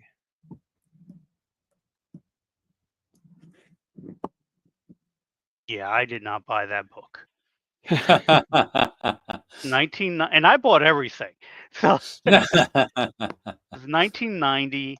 The reason why I thought it was Marvel UK is that the logo and the art style to me seems like something that would be coming out of Marvel UK. Even the Marvel logo on it looks bigger than it should. Yeah. Guess where do I have that thing? Well, It's you could not get a here, whole it's not. complete set of 1 through 6 for $9.99, All Or right. maybe less. Or maybe or less. or less. Well, that's all 6 issues. So this is Yeah, just a generic look. here's the funny thing. It was written by David Michelinie, but then it had art by Steve Purcell. Ah. Steve Purcell. Did he draw some Badger? I think he may have. I recognize that name. Fantasy Phil first issue. Looks like Zenoscope has 6 books slated for June 2025. Okay. That's a solid slate. But are they all individual issues or are some variant covers? It would have been laying around as a comp in stacks, I bet. Yep. No, I think that the hard part may be tracking down the remainder of the series. I think the guy from the series shows up in a Civil War in some crowd scene when they're in the prison, because the prison's in the negative zone, and they get a bunch of forgotten heroes to fill up the numbers of the prison, like the guy who dressed like Grifter in the Captain America stories. Jack Flag was there, and I think you can see Hero in I didn't notice it because I wouldn't recognize the character, but I think I remember somebody saying that Hero was there in the crowd scene. Uh-huh. We were having this discussion at my LCS this week because the Roy, the owner, has to renew the lease soon. And he's always kind of afraid. He's like, and he's had this conversation with me before, but he's like, I'm afraid one day Marvel and DC are just going to stop publishing books. He's like, why are they even publishing these? Because it's such small change compared to the movies. And I was like, yeah, but this is real money. It's like so much of movie financing is fictional. Right. When you hear like the Thunderbolts movie cost $400 million to make, but only made $325 million back. I'm like, how much of that money is fantasy? Yeah. How much of that money is the bank's money that they just made up? Because that's how banking works. When you drop $1 into your local bank, they can lend it out 7 times. Then that money is just fantasy money. But when you're selling an actual product, I mean, even if Marvel and DC are making like $20 million a year, which would be pocket change and movie money, that's a real $20 million, Right. which you can then leverage to do other things. So I'm like, I don't think they're going to give up making comics, because selling an actual product and getting actual money from customers is real money, which isn't always true in some other ventures. Yeah, because so I think if you can count on that money, you keep it going. Yeah. And was told while I was working at Marvel, oh, the movie is not connected with us. That Right. has nothing to do with us. Yeah. It was like at the time it was like up for, hey, can I get a raise? No, we don't have the money. We just made $4 million off of Spider-Man. It's like the movie money does not reach us. No. So it's like, okay. I went looking for DC's Gilgamesh 2 and came home with Mystic Realm. I remember that Gilgamesh too. Yeah, those are not easy to get confused about. But Gilgamesh 2 is a lot better than people remember. I remember it being well drawn. Yeah, it's a Starling story, and it's pretty good. And it's both recognizable and atypical for Jim Starlin.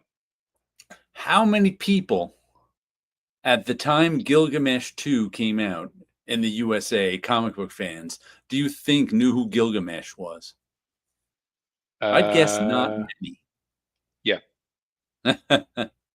Doesn't matter. The whole point of the story, it was a Jim Starlin science fiction story. Yeah. Should have sold on its by itself, but it didn't. Well, the fact that it was a 4-issue prestige format miniseries might have had something to do with it. Good Speaking of- evening, Hello, Missing Missing Mole. Mars. Movie money, or famously creative accounting. Yeah. Oh yeah. Yeah. Now, has your local comic book shop has talked about what's going on with Diamond with you at all? Oh, yeah. Okay. Diamond's I'm- still shipping to them. Okay. They're like, if Diamond's out of business, we don't know it yet. But they of Okay. course have Lunar and Penguin too. Right. And then the people that were supposed to buy Diamond, who decided, yeah, we're not going to buy them because they didn't like the looks of their books, are now setting up distribution in America. And they hired a bunch of the people that was fired from Diamond recently. Okay. So it's like, we may have another distributor in the United States. Whether I don't know if it's good or bad, but it's like changes have been made. And I from what I also- understand, everything that was over at Random House is not delivering to Diamond anymore. So if you want the Random House books, it's directly from Random House now. We were also talking about, because he was like, I don't even understand why Penguin Random House would want to distribute comic books. He's like, it's such small. Wouldn't it be such small change to them? And I was like, you know what? It's the business model. They don't get stuck with inventory, Right. and every week there's something new to distribute. There's real money. Right. And also, I think that as I was saying, the publishing industry is wildly hit dependent. I was just watching a video on it, and it's like you have, the best-selling book that sells 10 million copies. Then you have the next best-selling book that sells 4 million copies. Then you have the next best-selling book that sells 1 million copies. And then 99% of the books don't sell a lot. Right. So to have these comics that sell every week, like you said, it's every week you get that money for them. And you have access to all those mom and pop stores. I think they're not only making money, they can now try to sell other stuff through those comic shops, whatever they come up with. So I'm like, I can see why they do it. It's sometimes the real money is what makes the world go round. Regular, real, steady money, as opposed to this pie in the sky money. Martin Goodman becoming a millionaire with pennies. Mm-hmm. Stan Lee becoming a millionaire, $10 of stolen plot at a time. One of the books I read said that. I was like, "Hoo." The guys at the Marvel accounting department, 1976. Still, the kids would send actual money inside an envelope for oh yeah, for a subscription. Which later in the 80s was still happening, but with a secretary pocketing the money. And it was Jim Shooter who found what was going on. Because he would ask at a convention, what's the problem? Why don't you want our books? He's like, because we subscribe to them, we don't get them. And he went back and found out that, there was, like you said, people would send in cash because it would be 50 cents. And it would stick 50 cents in an envelope. And the lady apparently just pocketed the 50 cents and threw out the little card that had to check off of whatever books people wanted. Wow, I got my subscriptions from Marvel in the 70s. I think it was a company subscription by then. Oh, and then of course there's the early 2000s at DC where the secretary, was it Paul Levitz's secretary? I can't remember. Who was running her own sub distributor. Oh, I didn't hear about that one. Oh, yeah. That's why the Handleys trade-ins stopped. You got no more Jimmy bucks. Okay, that was something different because um that was somebody complaining that they made a big stink and complained about something about getting No, books. that's related to it. It had something to do with Oh, is Lisa. really okay. It had something to do with Lisa Hawkins. Trading in books. And she was like, well, everybody's doing it. But the reason they found out she was trading books into Handleys was because out in Arizona, there was this one void of comic shops ordering DC comics. And what had happened was one of the secretaries, I think it was Paul Levitt's secretary, I read. I have no idea who it is. They swept it all under the rug. Oh, And I didn't hear about that part of it. she was collecting all of the books from everybody who didn't want them in the building. And there were other people doing this too and handing them to Jim Hanley's, but that was small time. And she had someone in, I think it was Arizona, who she shipped the books out to. And then all these Arizona comic shops were getting the books from her. And DC distribution was trying to figure out what was going on because they had like no comic shops getting comics in this one area of the country because they were all getting them from her. Ah, okay. See, And that I I never think, heard about that part. oh yeah, and that's how they discovered, because they were investigating that, they found out the rest of the rank and file at DC was just trading their books into Hanleys, and they told Jim Hanleys to stop doing that. Yep. But yeah, those two things were related. The end of the Hanleys bucks, but it was the bigger story. Everybody kind of heard of it. Everybody knew the end of the Jim Hanleys bucks because that affected Right, because that everybody. affected everybody. Yes. But no one knew the rest of the story unless you read up on it. Mm.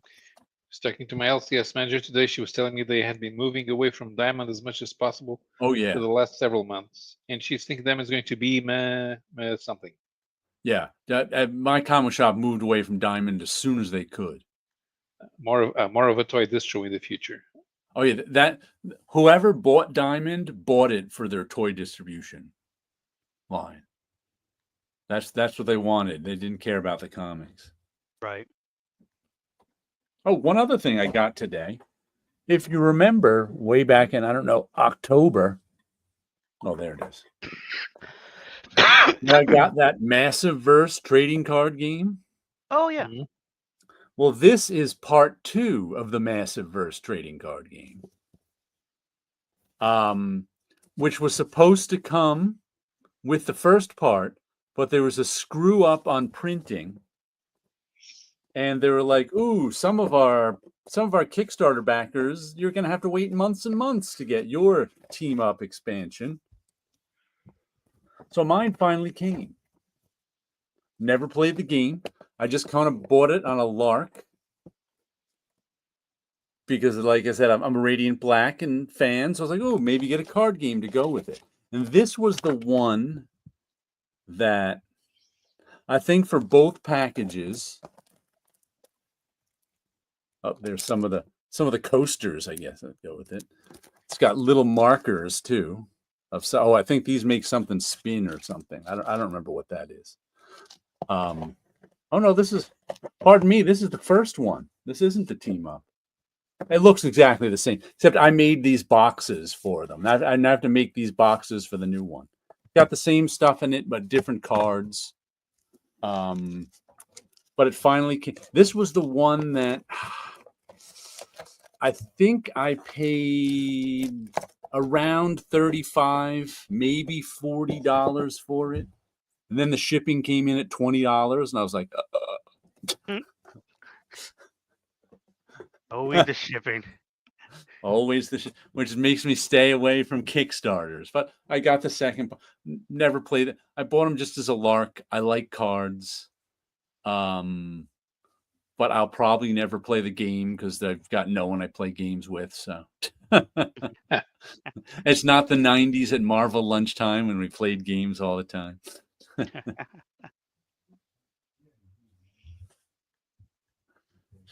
But that was the card game. I got to figure out where to put them too.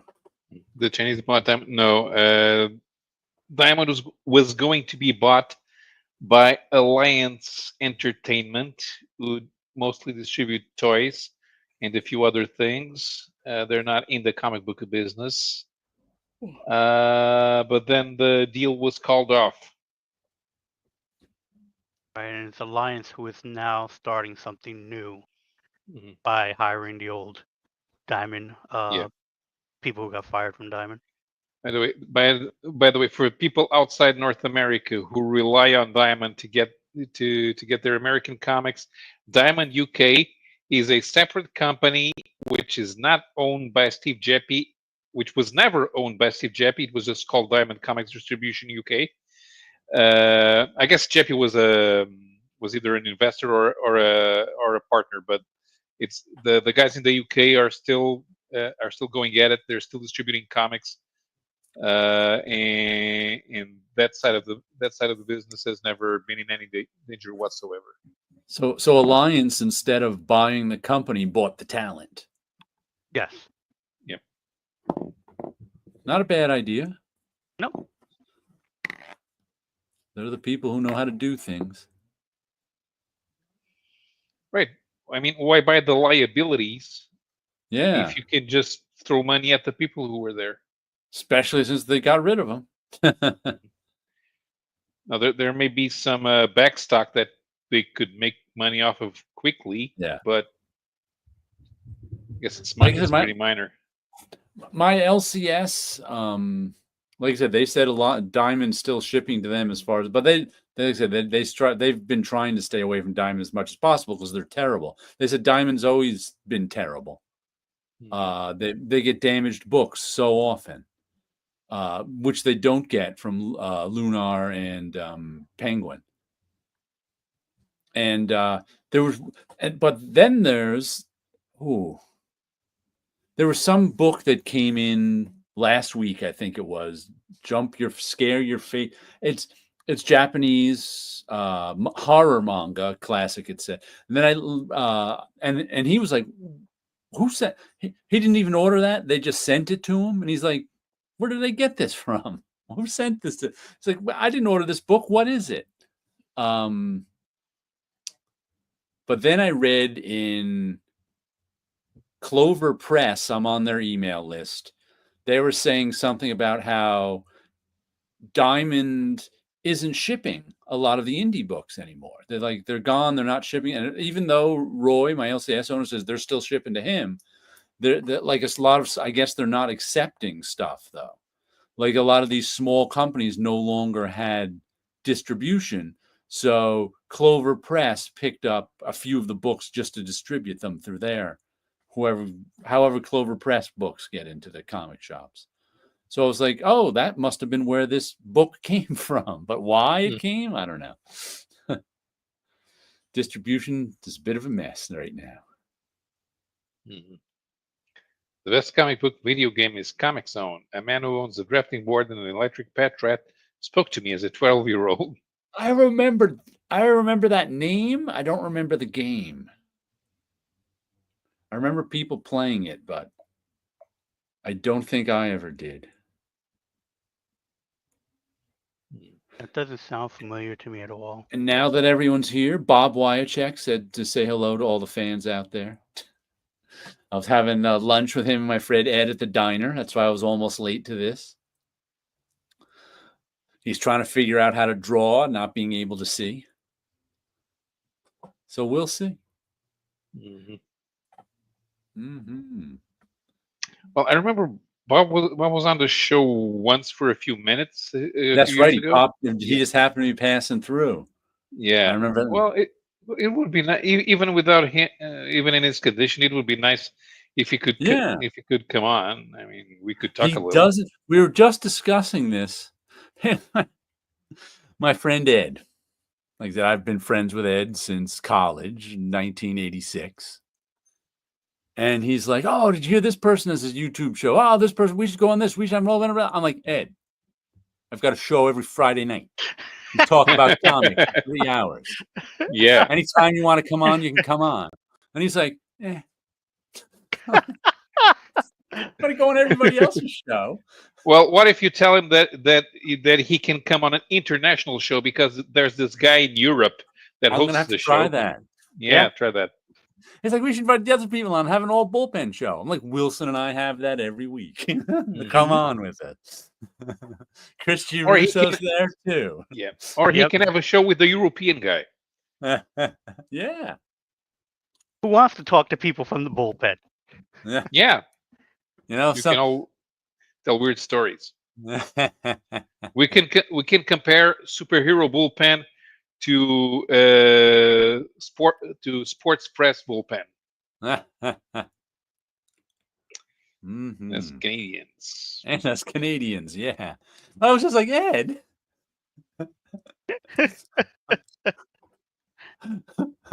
Oh, okay. He talks to me all the time. Yeah, Mm, I don't have to do it here. yeah, when you say you have your own show, Yeah, nobody cares about your yeah. show. I'm tired of your voice. Uh-huh. Hmm. Johnny Green even showed up once and then never heard from him again. Yep. Let's see, what other comics do I have here? Up. This is one for Wilson, but I won't show too much of it. Godzilla Heist. Number 4. Yes, Number number 4. four. So this is waiting for Wilson at his comic shop. Yep. We continue our story. Did you read the last issue? Nope. Okay. See, you won't ruin anything for me, because by the The time I base- get to read it, it'll be new to me. The basic concept of this one is a guy figured out how to lure Godzilla to a city. And then while Godzilla's attacking a city, he pulls a heist.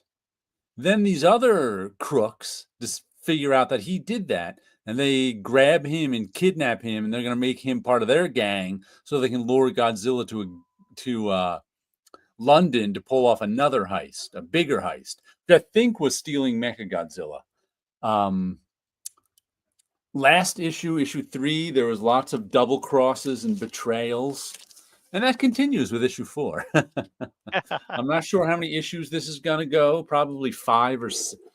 Are IDW miniseries 5 or 6? Do you remember, Wilson? I think they're 5. I think they're 5. Yeah.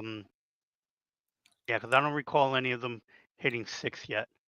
Masterpiece Theater was even 3, Sometimes but they're they were all 3, double yeah. size. I'm not up on my Toho Monsters. Was that Mechagodzilla or Mechaghidorah? That was Mechagodzilla number 3. Okay, That's the 'Cause, third. yeah. That's the third look of Mechagodzilla. right. Because Sometimes called Kairu. those wings threw me for a loop. So that Mechagodzilla is built using the bones of the original Godzilla that died in Tokyo's harbor at the end of the very first movie. Hmm. And so that was to basically, when that was built, that was that particular movie, that was the story. So in most of the Toho movies, the first Godzilla always was canon, and then depending on the series, the rest of it that happened before it was usually erased and not thought of. And then so you had the very first Godzilla, and then the second movie was Godzilla Raids Again, was always said to be a second Godzilla species, and then that was the one during the 70s. Then the relaunch for Godzilla 1984 basically started that the original movie happened, that Godzilla died, and then the 1984 Godzilla started a new continuity. And then they kept kind of like relaunching it from there. So this Yeah. particular Godzilla, Mechagodzilla, was the bones. The problem was in the movies, every time Mechagodzilla started moving around, it worked great until it heard the other Godzilla scream, and that would wake up the ghost in the machine. And then that Mecha Godzilla would go on a rampage. Is there a Mecha Ghidorah? There is a Mecha King Ghidorah that comes from the future, and it's a good Mecha King Ghidorah. So what happens was during the 90s Godzillas, Godzilla and King Ghidorah fought.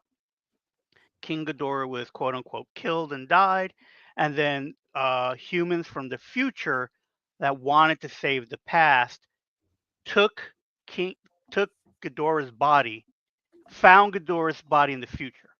He wasn't dead. He was missing a head, and the wings were messed up. But they were able to cyborg him and then control him. And then that went back in time to fight Godzilla. So you do have a Mecha King Ghidorah. That is almost as complicated as X-Men Time Travel Family Dynamics. Oh, completely X-Men time travel dynamics. The whole series was. Because what they did was the future people came back in time and said, we know when Godzilla becomes Godzilla. We could remove, because at that point, Godzilla was a mutated T-Rex or a mutated dinosaur. They knew when exactly Godzilla was going to turn into Godzilla. So they basically came to the 90s from the futures and said, we can save you if you go with us, a team of humans, go with us back in time, and we could remove Godzilla, the dinosaur that becomes the Godzilla, from the island and get rid of him. So they were like, yes, let's do this. So they go on the ship and they go back in time to the 40s. They find Godzilla on an island as a regular dinosaur. They take him and they transport him to like the middle of the ocean, and they figured the ocean depths would kill him. But the people from the future were evil. They dropped off these 3 bat creatures. Those 3 bat creatures will become Ghidorah. So this is the origin of Ghidorah. So they leave those bat creatures on the island to get mutated. The people from the future blame Japan for a war that didn't happen yet. So they figured if they destroyed Japan in the past, their new nation will eventually thrive. So by the time they go back to the 1990s, now you have the main, Godzilla doesn't exist, but the main monster that they have now a problem with is King Ghidorah. So what do? Well, they know where they dropped off Godzilla. They just have to make Godzilla. So they make a new Godzilla because they know where the body is. But now that there are nuclear weapons in the 90s, they're stronger than the weapons in the 40s. We get even a bigger Godzilla. And that was mainly because they needed to make the giant monsters bigger, because since Godzilla first appeared till the 90s, all the buildings got bigger. And so Godzilla never looked that big anymore. So this was a way to mutate Godzilla and the other monsters to be even bigger monsters because more radiation. So that fight More happens. radiation equals bigger monster. That's like basic math right there. Exactly. That's science. So now you have a bigger Godzilla and a bigger King Ghidorah wreaking havoc on everybody. So Godzilla does save the day from King Ghidorah, but now Godzilla's on the rampage. So the future people were like, "Oh, we messed up big. So what do? Well, we could go back to the future." They go back to the future, and they're like, "Oh, we really messed up. So what do? Well, we know where the King Ghidorah body is, and that's how you get the Mecha King Ghidorah to stop Godzilla. And then at the end, they both drift off into the sea, regular giant monster fight type of thing, and it's like the end. We defeated Godzilla. Everyone's happy until the next movie. That is complicated. Yes. Jared, do you know him well enough as platonic friends to help him draw like Ghost the movie in the pottery scene? I think so, but I don't think he'd accept the help because Ed already offered today to help Bob out with some of his drawing, and Bob went, "No, that would be cheating." So I would think Bob would think that would be cheating too. I recommend the method John Byrne used for Alpha Flight Snowblind. Yeah, Bob doesn't draw anything, and Wilson letters. That joke might be in bad taste. Oh, it was in bad taste and a little homophobic, but we'll let it slide. Back in time, yes. Yes. Complete time travel movies. So if you love time travel movies, definitely let me look up to give you the correct title for that one. I'm already counting 3 timelines at least, says Captain Infinity. How many timelines are those?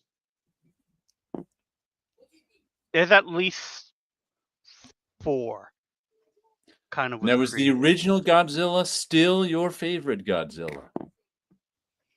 No, what I would say is my favorite Godzilla look is Godzilla. The look for Godzilla in Godzilla versus Megalosaurus, which was in 2000, I want to say 4, it's the look that he has is what I like the best. It's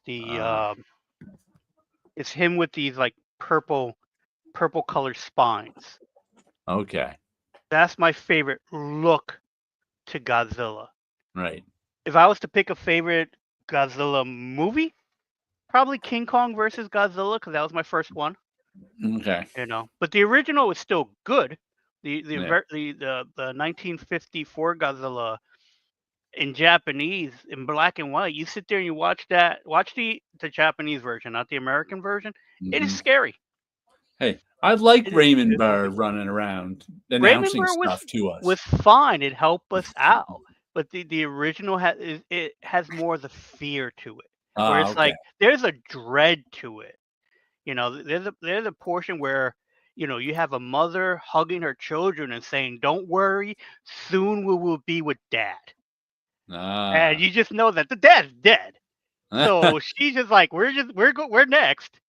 You get the concept that the dad died in the war, and Godzilla is here to take care of the rest of us. So there are scenes like that where you get hit how heavy that movie is.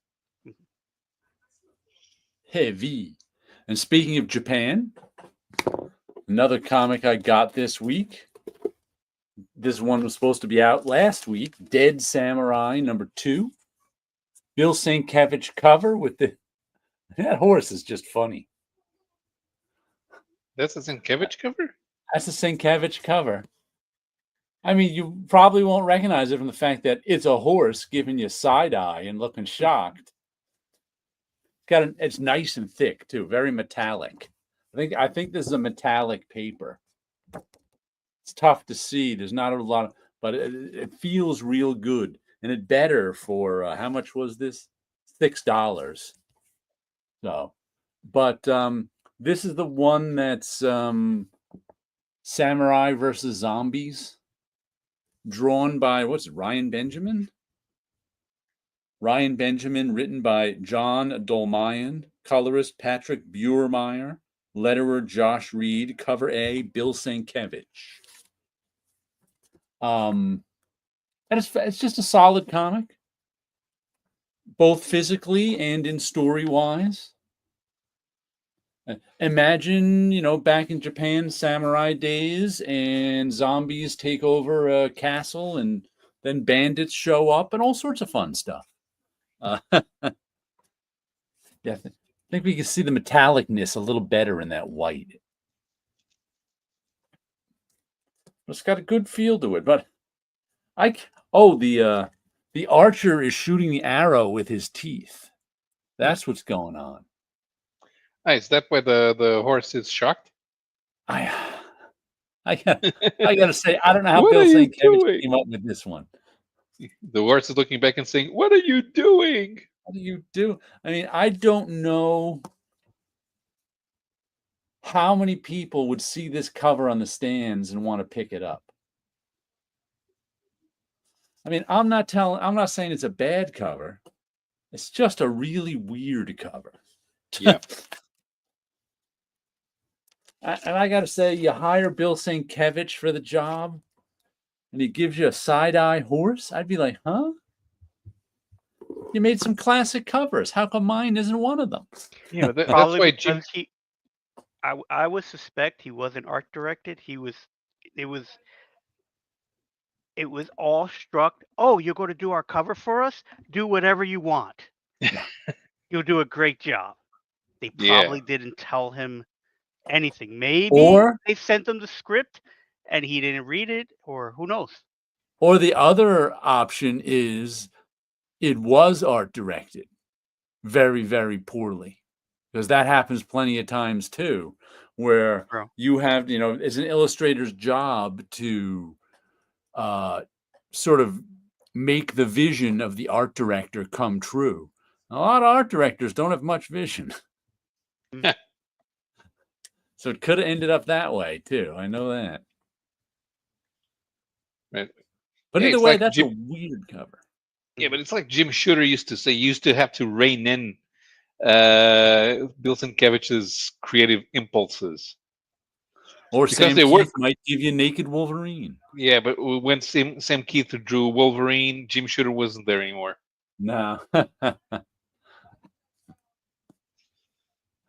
Just a They probably made a strange. deal on what he had already painted. Maybe. Is it possible that Sienkiewicz had a samurai trying to shoot an arrow with his teeth lying around? This cover, you hardly ever. This cover's nearly half negative space, and it's a really weird negative space. Right. The Close up angles. of a larger painting that wasn't working. Yeah, I mean it's hard to understand what the positive space is on this cover. The horse and the guy shooting them. And it's nearly impossible to understand what the negative space is back. So it's just And weird. then merging into the logo does not help. No. And it's not terrible or anything. Like, I wouldn't say this is, I wouldn't say this is a bad cover. It's just weird. But also, what does it matter? These days, saying we have a, cover A by Bill Sienkiewicz probably sells as much no matter what it's like nowadays cover artists names can sell the cover as much as any. Oh, we've got an Art Germ cover. Oh, I want all the Art Germ covers. I'll get this Art Germ cover. So it's like I don't even know if having not the best Bill Sienkiewicz cover would affect sales in the least. No. But either way, it was a good comic. I haven't name dropped my Chaikin cover for at least 2 weeks. Howard was kind enough to send me 4 compositions to choose from. Oh yeah. Want to see that?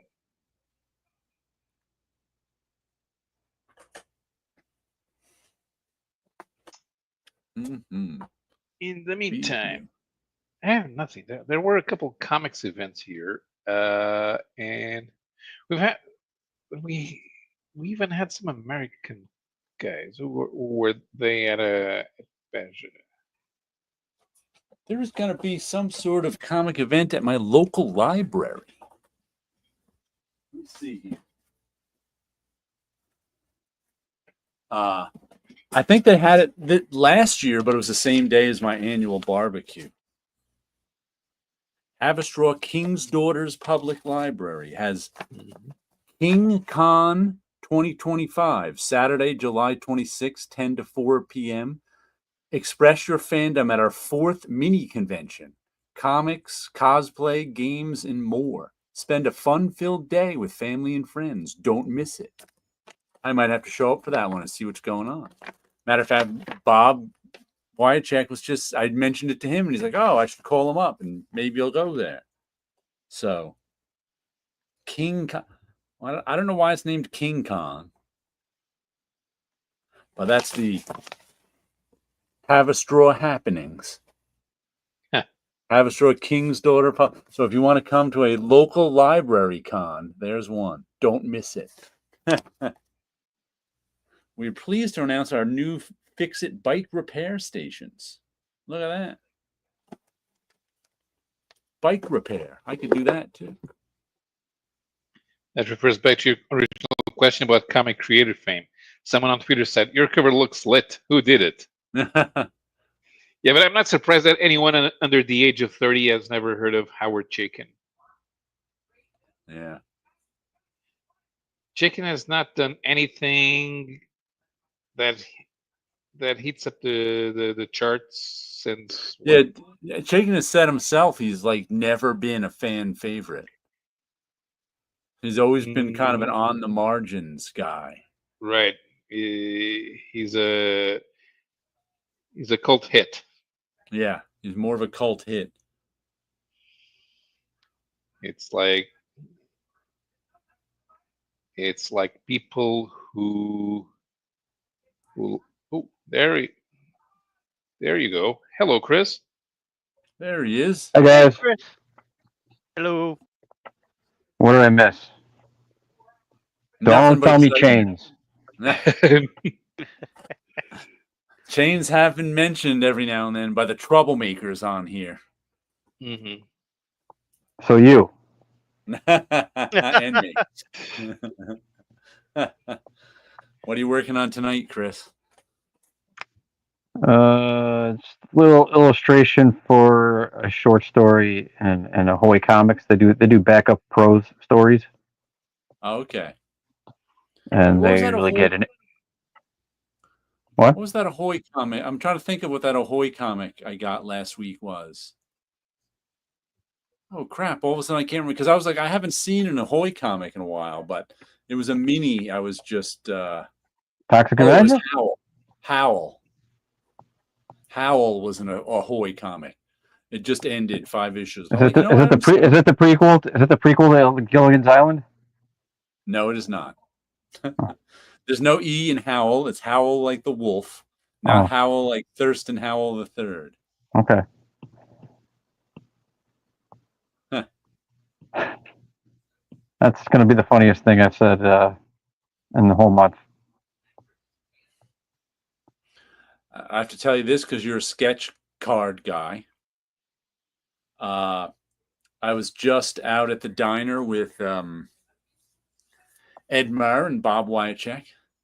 And Bob Wyachek is trying to figure out how to draw sketch cards blind. It's an interesting How blind problem. is He can't see the card. He's trying to picture the drawing in his mind and then draw it by feel on the card. Yeah, it's pretty tricky. Yeah. Then here's what I thought might help him too, is a burnisher like this, and he might be able to sort of draw in, make an impression in the card, and use the feel of that to draw. So, and an interesting problem I had never thought of before is how to draw a sketch card when you can't see the sketch card. How blind is he? Like, can he draw on larger paper? No, I don't think he can see anything these days. I mean, I think the reason you don't hear about that challenge so much is because most people just don't draw. Like, well, if you're blind, yeah, like most blind people don't draw. Some take photographs. I've always seen that. It's like, here's some photographs taken by a blind photographer. And I'm like, okay. There's a strange thing.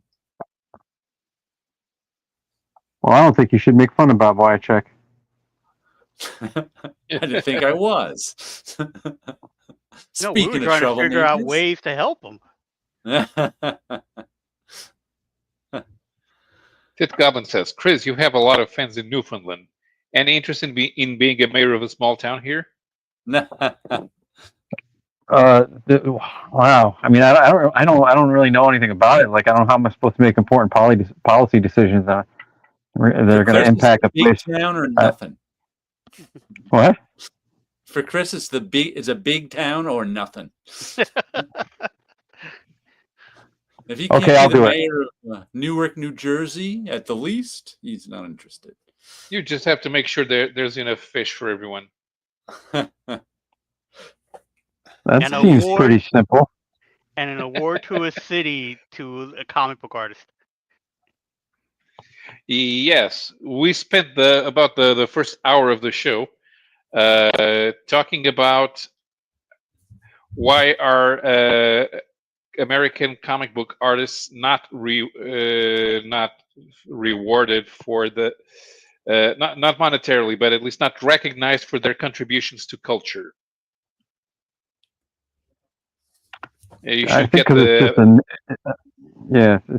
I mean, even when they were more prominent, I think they didn't really get all that much respect. It's a niche. That's like saying like, well, how come Uh-oh. Oh, Rose. their impact We'll on the never get- culture? You broke What? up on us. Uh-oh. There's no talking to Chris now, unless he's he's pranking us. It was He's a good freezing prank up. if he's Is this freezing his happening face again? like that. Yeah. Yeah. You're freezing No, up. but our Wi-Fi has been real spotty. My Wi-Fi has been good since we upgraded to fiber optic, I have to say. It's done a solid job. Ooh, I'm running out of battery, though, I just noticed. I didn't charge it today. 21%. Well, okay, you're better than me then. I should plug it in just to be safe. Yeah. We don't drop out. Let's see. Which one? Oops.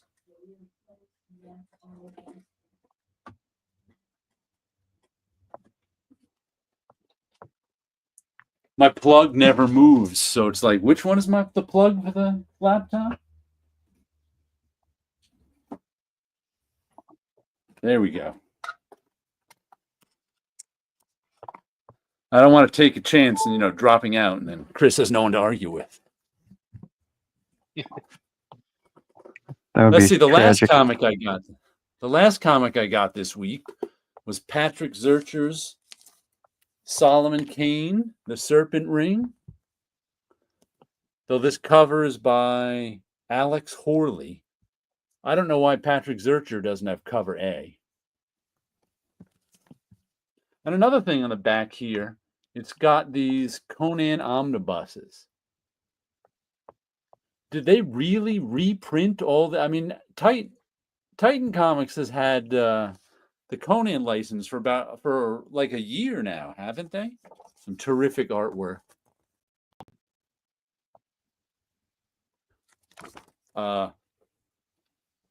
I've been enjoying this one. Solomon Kane looking for the ring of Tathaman in Africa. But like I said, that just got me thinking, did they put all these out in a year? I guess one a month, maybe. Since all the files are probably ready. But that seems like a lot of Conan omnibuses to get out since Titan Comics has had the license. Does that seem like a lot to you guys? Titan was doing, I think they were doing Conan things before with the reprints, at least before they did the monthly comics. Okay. Yeah, it just seems like a short time to get all that stuff out. I don't know, but of course my sense of time could be completely off because they have been doing Conan for maybe it's like 2 or 3 years now, even. Mm-hmm. Yeah, I feel like they were doing it for a little while now. I just saw that whole bunch of comic omnibuses there and went, wow, that's a lot of omnibuses. And they changed on the covers, they changed Marvel Comic Group to Conan Comic Group. I noticed too. Like, Conan Comic Group.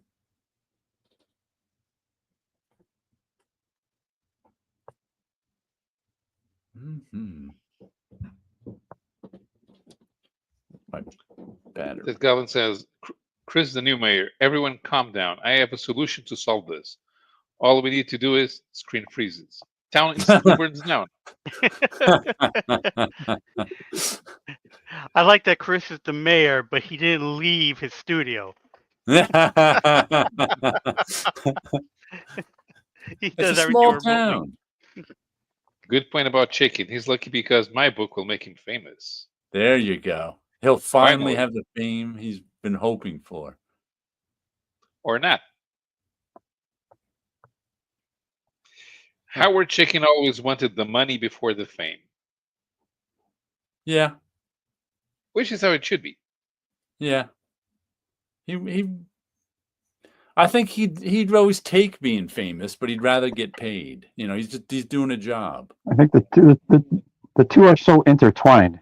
It's there's an advantage when you're famous to make money easier. And there's an advantage when you have money to get fame easier. So I guess that's what intertwined means now that I think of it. Yeah. It's certainly easier to make money when you have money.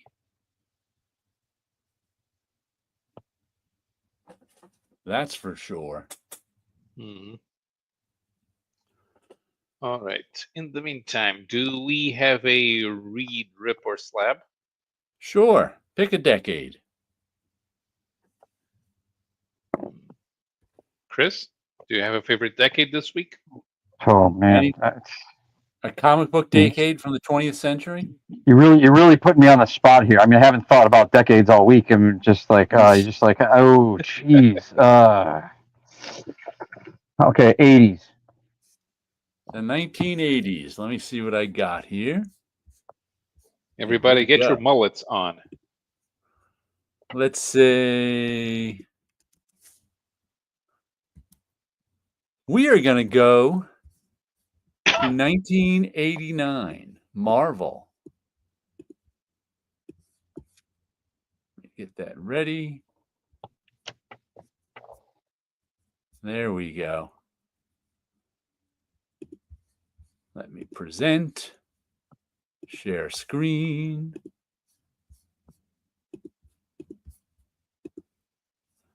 $1989 May. Marvel. Captain America 258, Wolverine 11, and Sensational She-Hulk #5. I believe the only one of these I bought and have read is in the Captain America one. We got Kevin Nolan, John Byrne, Kieran M. Dwyer, and Alan. Was Kieran M. Dwyer the one who was John Byrne's son-in-law? Stepson. Stepson? Yep. Okay. Stepson. I bought them all. I You read bought that them She-Hulk. all. This is Wilson's heyday right here. Yep. Got them all. Bloodstone Saga. Can't really read what it says on the Wolverine issue. It's the Gehenna Stone affair. Okay. And Long then storyline. And She-Hulk visit the Flintstones because I think was she time traveling or going through comics? She got stuck inside a TV show. Yeah, there's a remote in the Okay. hand in front of her. Oh, okay. Saturdays, only it's spelled with a Z. Oh, they're wacky back then. Woohoo! I'm going to read She-Hulk just because I've already read it and I know it's funny. And I'm going to rip Wolverine and slab Captain America. What is going on that Wolverine cover? I They're have no Wolverine idea. crawling on the floor that's a void? They're That all doesn't even- reaching for like a gem or something. Yeah. Yeah, that doesn't even look like Kevin Nolan. But it's like, what is that the floor they're on? Or is that Don't know. man, Maybe. that's hard to parse.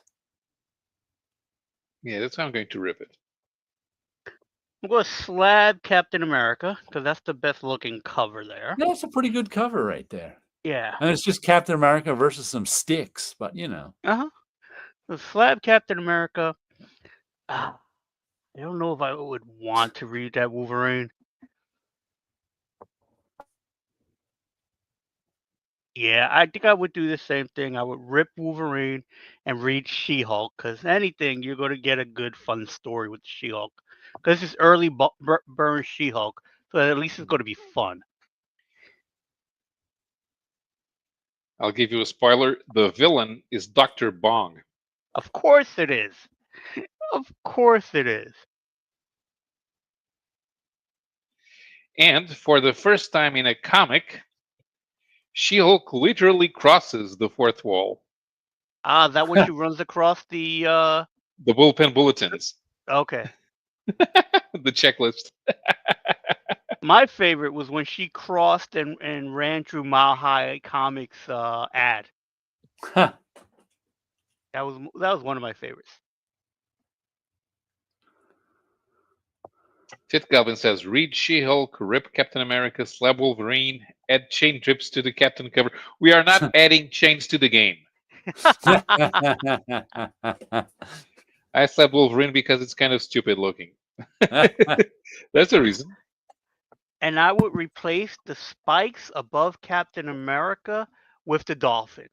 Nice big giant dolphin weighing him down. Huh. And the flamingos, I would put it on Wolverine's cover just to add more to Just- that cover, looking at what's going on here. See, on the floor, on the void. Well, let's see. I kind of want to read and slab that Captain America, but I can't do both.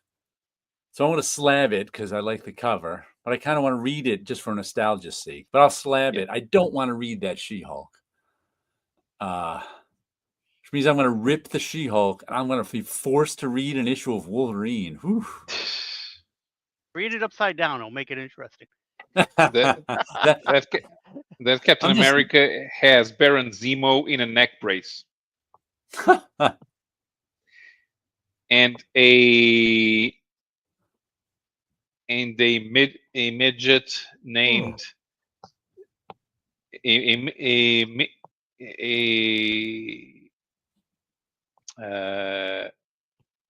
midget fortune teller named Tristan McCubber. I'm going to replace that T-Rex on the She-Hulk cover with a dolphin, only he's going to have the T-Rex's teeth. Because I don't know what dolphin teeth look like, but those ones are much scarier right there. So he'll just put them in like a pair of dentures. And I'm going to throw the flamingos onto the She-Hulk cover just to put more stuff on there. Same reason Wilson's putting it on the Wolverine cover. I'm going to dolphin the gem that Wolverine is reaching for. Who is that in the corner box with Cap? That's Diamondback. Diamondback, yeah. Diamondback. She was like his sidekick for a while. Yeah, she was trying to become his girlfriend. And then she did. She wasn't hot enough for Cap. Actually, she was. And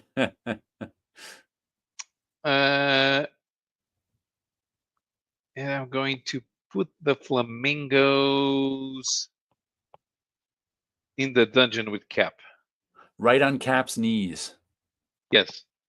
that just struck me. They're saying, put some grit into it, Cap. I would imagine. So how are you going to get out of this one? Huh? Those punji sticks have really got the better of you, huh? That can't feel good on your balls. The Bloodstone. I wonder if I still have that issue of Captain America 358 because I bought all them all, but I stopped sort of keeping them after a while just because I was like, I'm never going to read these again. And I had a lot of them. Let me see. Captain America. Let me go to my database. Was it 358 Captain America? But I have up to 226 to 340 is my biggest run. So I do not have that Bloodstone hunt anymore. But I might have a trade paperback of it that I got from Marvel. Now that I think of it. Oh yeah, Yeah, they there did was a do a trade. Yeah. The Bloodstone hunt. How many issues of She-Hulk did Byrne do? 8 on the first run, and then another dozen or so when he came back. Okay. So really, only 20 issues. I would have thought it was more than that. I also like how crazy those Flintstones look. Yeah, Byrne also did the She-Hulk graphic novel, which was the lead into the series. Ironically, that She-Hulk graphic novel was the first time that somebody dropped the helicarrier out of the sky, and as pointed out in an issue of She-Hulk by Dan Slott, after that happened, helicarriers started dropping out of the sky on a regular basis. Yeah.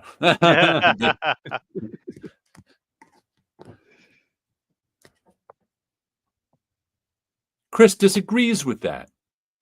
What? He says, "What do you mean on a regular basis? I saw maybe 3 helicarriers drop out of the sky. If you think 3 is regular." Yeah, but it's like first it was Beta Ray Bill who picked up the Thor's hammer, and then all of a sudden everybody and their mom were picking up Thor's hammer. The hammer of Thor across the rainbow bridge of Asgard, where the mighty heavens roar. Something like that. I'll take that off the stage now. Yes. Ba, ba, ba, ba, ba, ba, ba, ba. Look, we got a bullpen here again. Yep. And me. I was just Chris telling I've said I was out to the diner with Bob and my friend Ed, and Ed was like, "Oh, we should. This guy's got a podcast. We should go on this. I want to." He's like, "Bob, you should go on a podcast. I'll go on with you. We should go on this podcast. This person's got a video thing." I was like, "Oh, we should go get former bullpenners on a podcast." I was like, "Ed, I do that every week. You can come on anytime you want." And he was like, "Eh."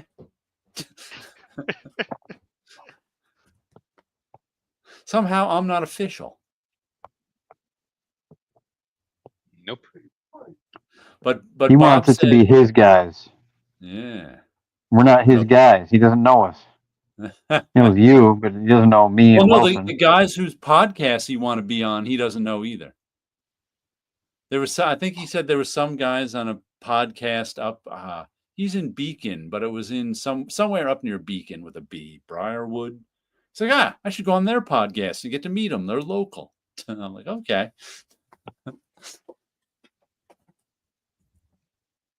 But Bob actually said he doesn't like to go on podcasts or whatever because he doesn't like the way he comes across. I'm like, all right. How does he come across? I don't know. He said he did years ago. He did a podcast about Steve Rude's work and the stuff he's done over Steve Rude. He just didn't think he came across well.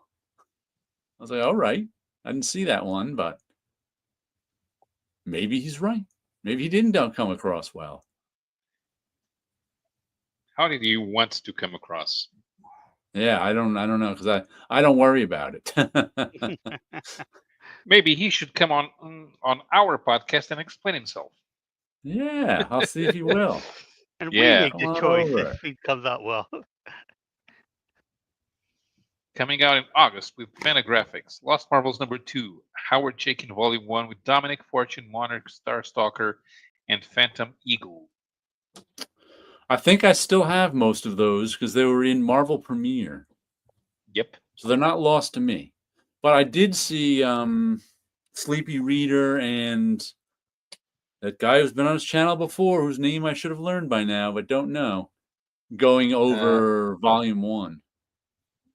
Tower of Shadows, that was it. It was the Tower of Shadows one. Which was missing, they said it was missing the black and white stories. Oh, wait, no. What's his name? The Lovecraft stories, I think? The Lovecraft. Yeah. Was it Lovecraft they were saying?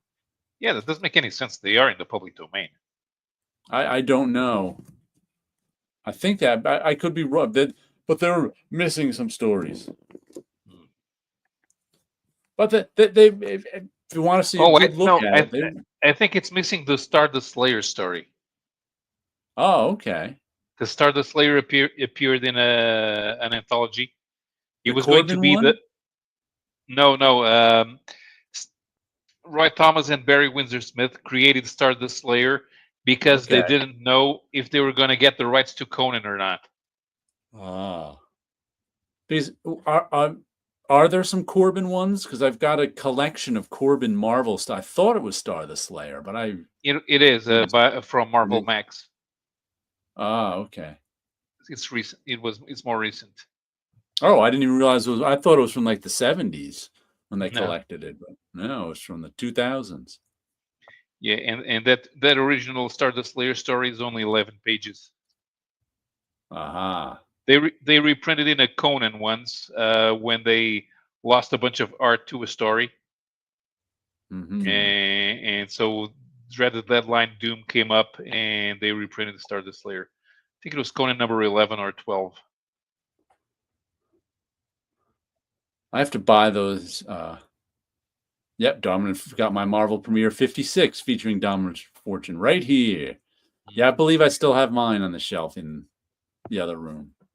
Corbin's Demo. I used to track down that Chaykin stuff in the early 80s, late 70s from Marvel. Yeah. I always had my eyes open for it. And even the Monarch Starstalker story, there's only one. Right. They tried to recover the concept in one of the Annihilation events, but it didn't work out very well. And all his heroes looked the same. Yes. No, those are Howard's idealized versions of himself. Yep.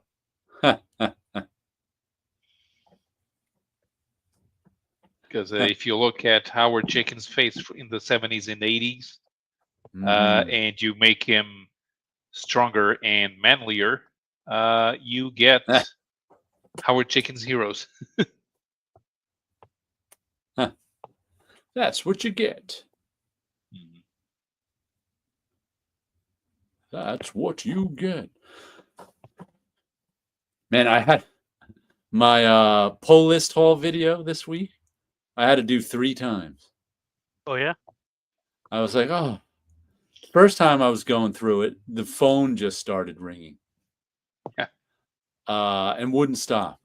And I went to unplug the phone and it just wouldn't stop. So finally I plugged it in.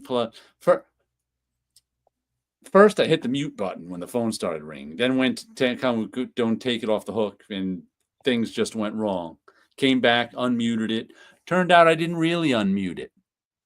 Because then I started it the second time, got a good 7 minutes in, got paranoid, checked the mute button, and it was still lit, going. I was like, oh, got to do this a third time. So the third time was the charm. Got the video done. I was like, I don't like things to be that hard. I like it to be easy. Just set up the camera, talk to it for 10 minutes, and I'm done. This do it 3 times thing? No. No. Have you been to a comic shop lately, Chris? I saw you on Whatnot. Yeah, you watched it? Chris, yeah, for a few minutes. That you Uh-huh. really enough to see your unhappy face as you were drawing, or maybe you were just concentrating. Yeah. Concentration looks like a total sourpuss, Yeah, unfortunately. because the two hosts were like, "Oh, yeah, we got always doing this," and Chris, and they cut over to Chris, and he's like,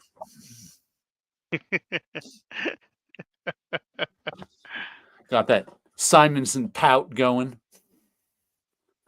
I was like, "Ooh, I Hey, know he's not really that if it's good enough for him, it should be good enough for anyone. Those are the only 4 expressions you need to know how to draw in the 90s were. Oh, I thought you meant that he pouts when he's No, he does concentrating not too. pout. You're He makes talking about 4. the way he draws. Yeah, You know exactly what I mean when I say that. yeah, I do. Yeah. You had to do the open mouth His scream. You had to do the gritted teeth. was all about it. You had to do the no expression, and you had to do the Simonson pout. I don't know if he invented it, but he sure perfected it, and I think other people may have copied him. Resting chain drawing. You don't know if Yeah, There he goes again.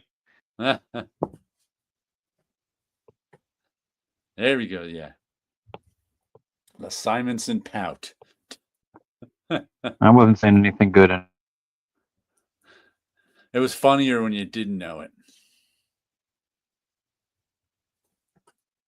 And there he goes. He doesn't get to see the balloon. Oh, confetti. Oh, I got confetti and balloons that time. I must have read the first balloon and then the confetti. Oh, there you go. Yeah. Confetti. Okay, and there's gone. Okay, well, we are about to wrap up. What are you guys doing this weekend? I've been working on a painting for a few days. I might continue doing that. Do let us know how it goes. You can go over to my Patreon and see some in progress little videos of it that are public, if you want to see. Pay Jared so he can show you his painting. Yeah, you don't even have to pay me to see these ones, but because Patreon these days you can join the free version, or you can not join anything and just go over and look. Wilson, what do you got? Stuff up for the public. I have a couple of books that I need to finish lettering. Like one book has 5 pages, another book has 10, kind of a thing. So I'm doing that, and if I have the time, and I think I will, I've been doing some painting on some action figures. So I'm doing some customizations on action figures. So I'm taking some old Secret Wars figures and creating old Secret Wars figure that they should have made, and they never did. So, I've taken a Captain America, and I'm in the middle of painting it to be Cyclops. And I did some molding for his head, but it's basically Captain America's body. I left a star on it, and his belt is made out of a milk carton's red container piece from the top, and so kind of just been working on that off and on for a while now. So I'm working with acrylics, and so I plan to do that. What do you use for the molding, like Sculpey or something like that? There's this thing called green stuff, and so it's an epoxy clay that you mix together. It's actually a blue stick and a yellow stick, so you got the mixture right when it's perfectly green. And basically, when you could use it like clay, so you mold with it. It's a bit water soluble, so you can add a little bit of water to keep it gummy, kind of a thing. And then once it cures and dries, it dries like a piece of plastic. So it has a gummy plastic feel to it. I wonder if that's that same stuff they use as wood filler. It feels similar, but I don't know if it is. You mix it up the same way. It's an epoxy, and you put it in there, and it turns into hard plastic. So it turns into hard plastic, and so I use that to kind of sculpt with it to basically make the figure. And then I took a Daredevil figure and basically just painted him all red took off his horns, and then he's going to be the Human Torch. So I'm okay. gonna use an acrylic pen to paint in the flames, and Paint then him like black Amigo pen. doll. Yeah, basically, and then the black lines that would be like a classic Kirby, John Byrne, Right. Human Torch, and then yellow eyes, and then that's basically again a repaint. I like to do them as easy as possible. The one that's a little hard is going to be trying to make an Ultron out of Doctor Doom and Iron Man parts because I'm trying to also think the same way that Mattel would have done it, as cheaply as possible, reusing what they already had. right. So basically, it is Doom's body, adding again the green. This is the green stuff not being painted, and then popping on Iron Man's head, and then just painting it all that kind of a chromy silver to kind of get Ultron from it. I figured that's what they would have. That's how they probably would have done it. Maybe they would have paid for a new head sculpt, but I don't know. Well, the head's pretty specific, so Yeah, the head definitely is. you're So gonna I have to made glue some things. yeah. So with the Scopy, I can convert the face to look more like Ultron, and I do have a few Ultron toys here to kind of get a general understanding of how to make the face look at least a little more comic book accurate. You're Well, working that's on Shaman. Are you working on Shaman yet? I am not working on Shaman yet until I get some extra pieces. I have an idea of how to put Shaman together. I'm thinking of using Joseph's head because he has the long hair. And then I may just use a generic body, whatever is the easiest to get body for him, and then the rest is a repaint. And the that skirt-like part, there is a character from Excalibur who has something similar to that, so I may use his skirt piece because that is removable. Okay. And that's Shaman from Alpha Flight being done with the Toy Biz figures. Gotta go on a to discuss Total Recall. All right. Have a good show. Take care. Will probably be on my channel next week. But of course, if something comes up, we'll always be on Paolo. Monday I'm going to be on a Portuguese language channel, Central Comics. Still don't know what I'm going to talk about. There's usually a lot of requests for me to come back. Yeah, so since Tuesday's a holiday, I can do a long show on a Monday night. All right. All right. Here's some here's confetti and balloons for everyone out there. Thank you all for stopping by. Hope you enjoyed our discussions about the meaning of life. And we will see you on Jared's channel next week. Bye-bye. Take care. Have a good weekend.